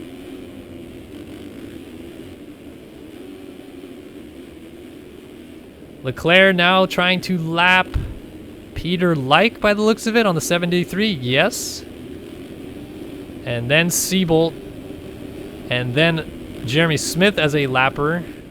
And then Colton Mitchell. So now they all get around a bunch of guys that were down. Leclerc getting a little buck in the whoops. Gets around Leicht down the inside. Here comes Seabolt almost into Leicht. He is right there on Leclerc. Comes up a touch short on the triple. And Leicht has to come to almost a stop not to hit him. I think Seabolt might be a little bit riding a little bit over the top. Just, oh, woo! Thought he was going up and over the bars. He is pushing, and this track is one that is slowly deteriorating into a track that cannot be pushed at this level. But Leclerc responding to the pressure. 2 lap riders in between Seabolt and Mitchell now. No lap riders between your race leader Leclerc and Seabolt, and now Mitchell gets through. So Mitchell is doing everything he can to keep it close, and Warden gets going, allows these two to go by, I should say. Man, oh man, Seabolt is looking strong. He messed up the beginning of the whoops and then gained it all back on Leclerc towards the end. Putting Hinders a lap down again, so the second time Hinders has gone a lap down. And Leclerc's off the bike! Leclerc OJ's the double onto the start straight, and he's down, so Mitchell slices through. And Leclerc is now losing points towards the championship just like that. And guess who is coming next? Oh, man. This could get real interesting real fast. We know the situation with Mullins and Leclerc. Leclerc protested Mullins 7 times at Daytona and was successful on one of them. That resulted in Mullins having to sit out last week. My, oh my. Oh, and Mitchell's down. Mitchell down in the final corner just as soon as he gains those points back, loses them again. So now Leclerc back in the positive side towards the championship. But Seabolt has a large and comfortable lead to work with.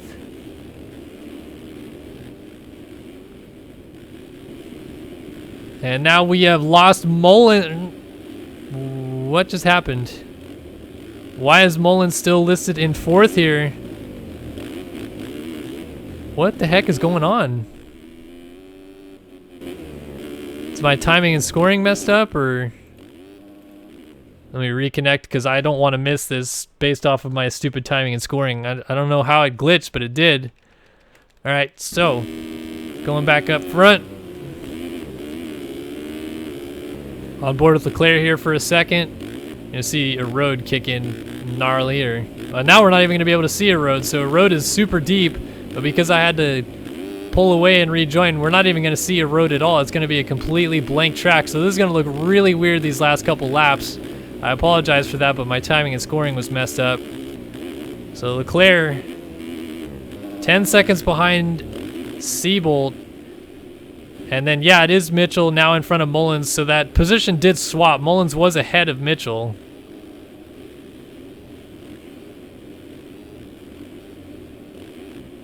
No idea why my timing and scoring would have messed up there.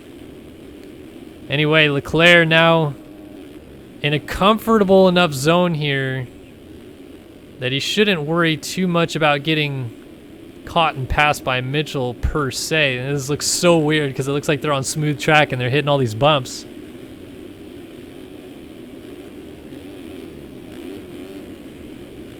It literally looks like Leclerc is floating. So weird, but trying to survive these last few laps is Leclerc. The last thing he wants to do at this point is lose points towards the championship to Mitchell after a crazy night of racing, misses it in the heat, comes through the LCQ.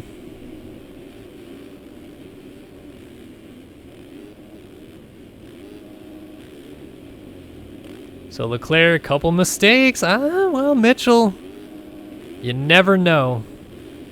And Leclerc, another mistake. He is running into a few problems here and there. Siebold has a comfortable lead, and now Mitchell makes a mistake and goes down after the finish. Man, Mitchell just cannot.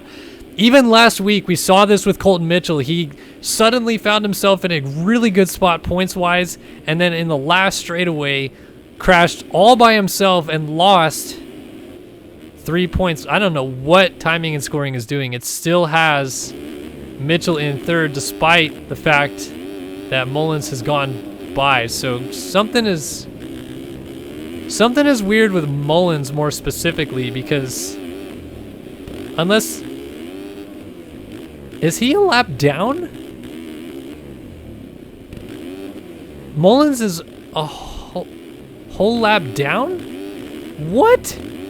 No way, dude. Mullins is on lap 22? A whole lap down? So it wasn't even my timing and scoring. It was literally Mullins is a whole lap. He's in fourth place. He's a whole lap behind our race leaders. I really thought he was in this battle.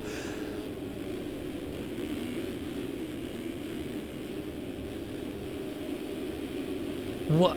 This is the weirdest main event of the year. This is incredibly weird.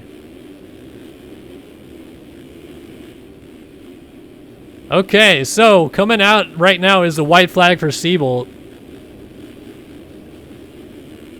White flag in the air. It is looking unlikely that Mitchell will get to Leclerc, but I guess you never know. It's still got a lap to go. Uniquely enough, between Leclerc and Mitchell is Mullins, and now that's not the case. Well, okay, so Mullins unlaps himself, but what that does is allow Mitchell to get up behind Leclerc, who is honestly kind of having some problems here. Oh my goodness, Mitchell again gets close and makes a huge mistake.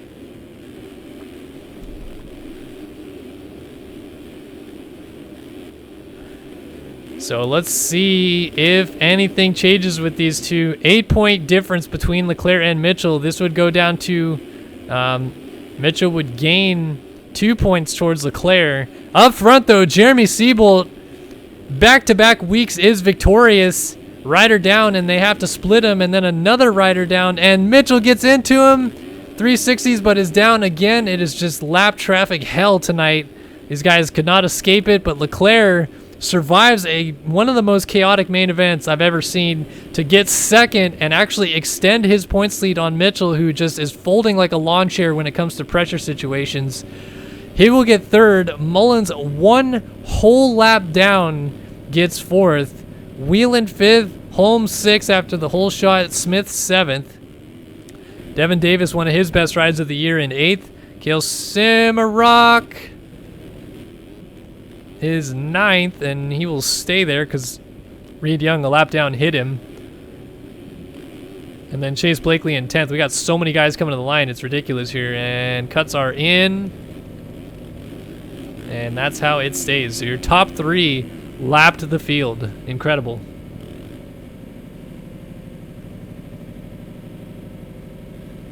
Yeah, I mean, that's Look at the times. So right here, Mullins in third, 55 seconds behind third, a lap down.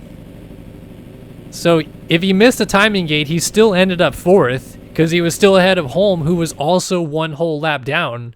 But I mean, regardless, that's just incredible that they lapped that far. But anyway, that is going to do it for us tonight here at Indianapolis. I apologize for that confusion there at the end. I was really sure that Mullins was in that battle, but I guess I misconstrued the situation. But I appreciate you all showing up tonight for round number 12 of the MotoOption Supercross series from Indy. Another fantastic night of racing. The first 250 East-West showdown in the books, and another just weird but thrilling 450 race.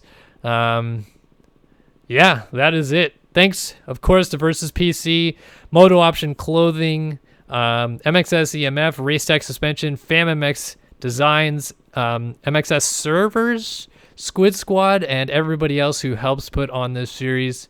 Couldn't be done without all of our tremendous sponsors, and we thank you guys for tuning in to round number 12 of Supercross here from Indianapolis. No, we're going to be off next week, but still show up next Wednesday if you can. We're going to be live streaming that long Supercross race, the JGSX Supercross. Little fun invitational event for the off week. So we'll be streaming that. We'll be here. We'll be hanging out. We'll be having a good time. So join us then. But if not, if you want to join us for round 13 of MotoOption Supercross, join us the following week after that, the next Wednesday, where we will be in Minneapolis, I believe, for round number 13 of the series, which is another Triple Crown event. So that should be fun as well. But again, thanks for watching. I am Kellen Brower here on Start Your Systems, and we will see you guys next week.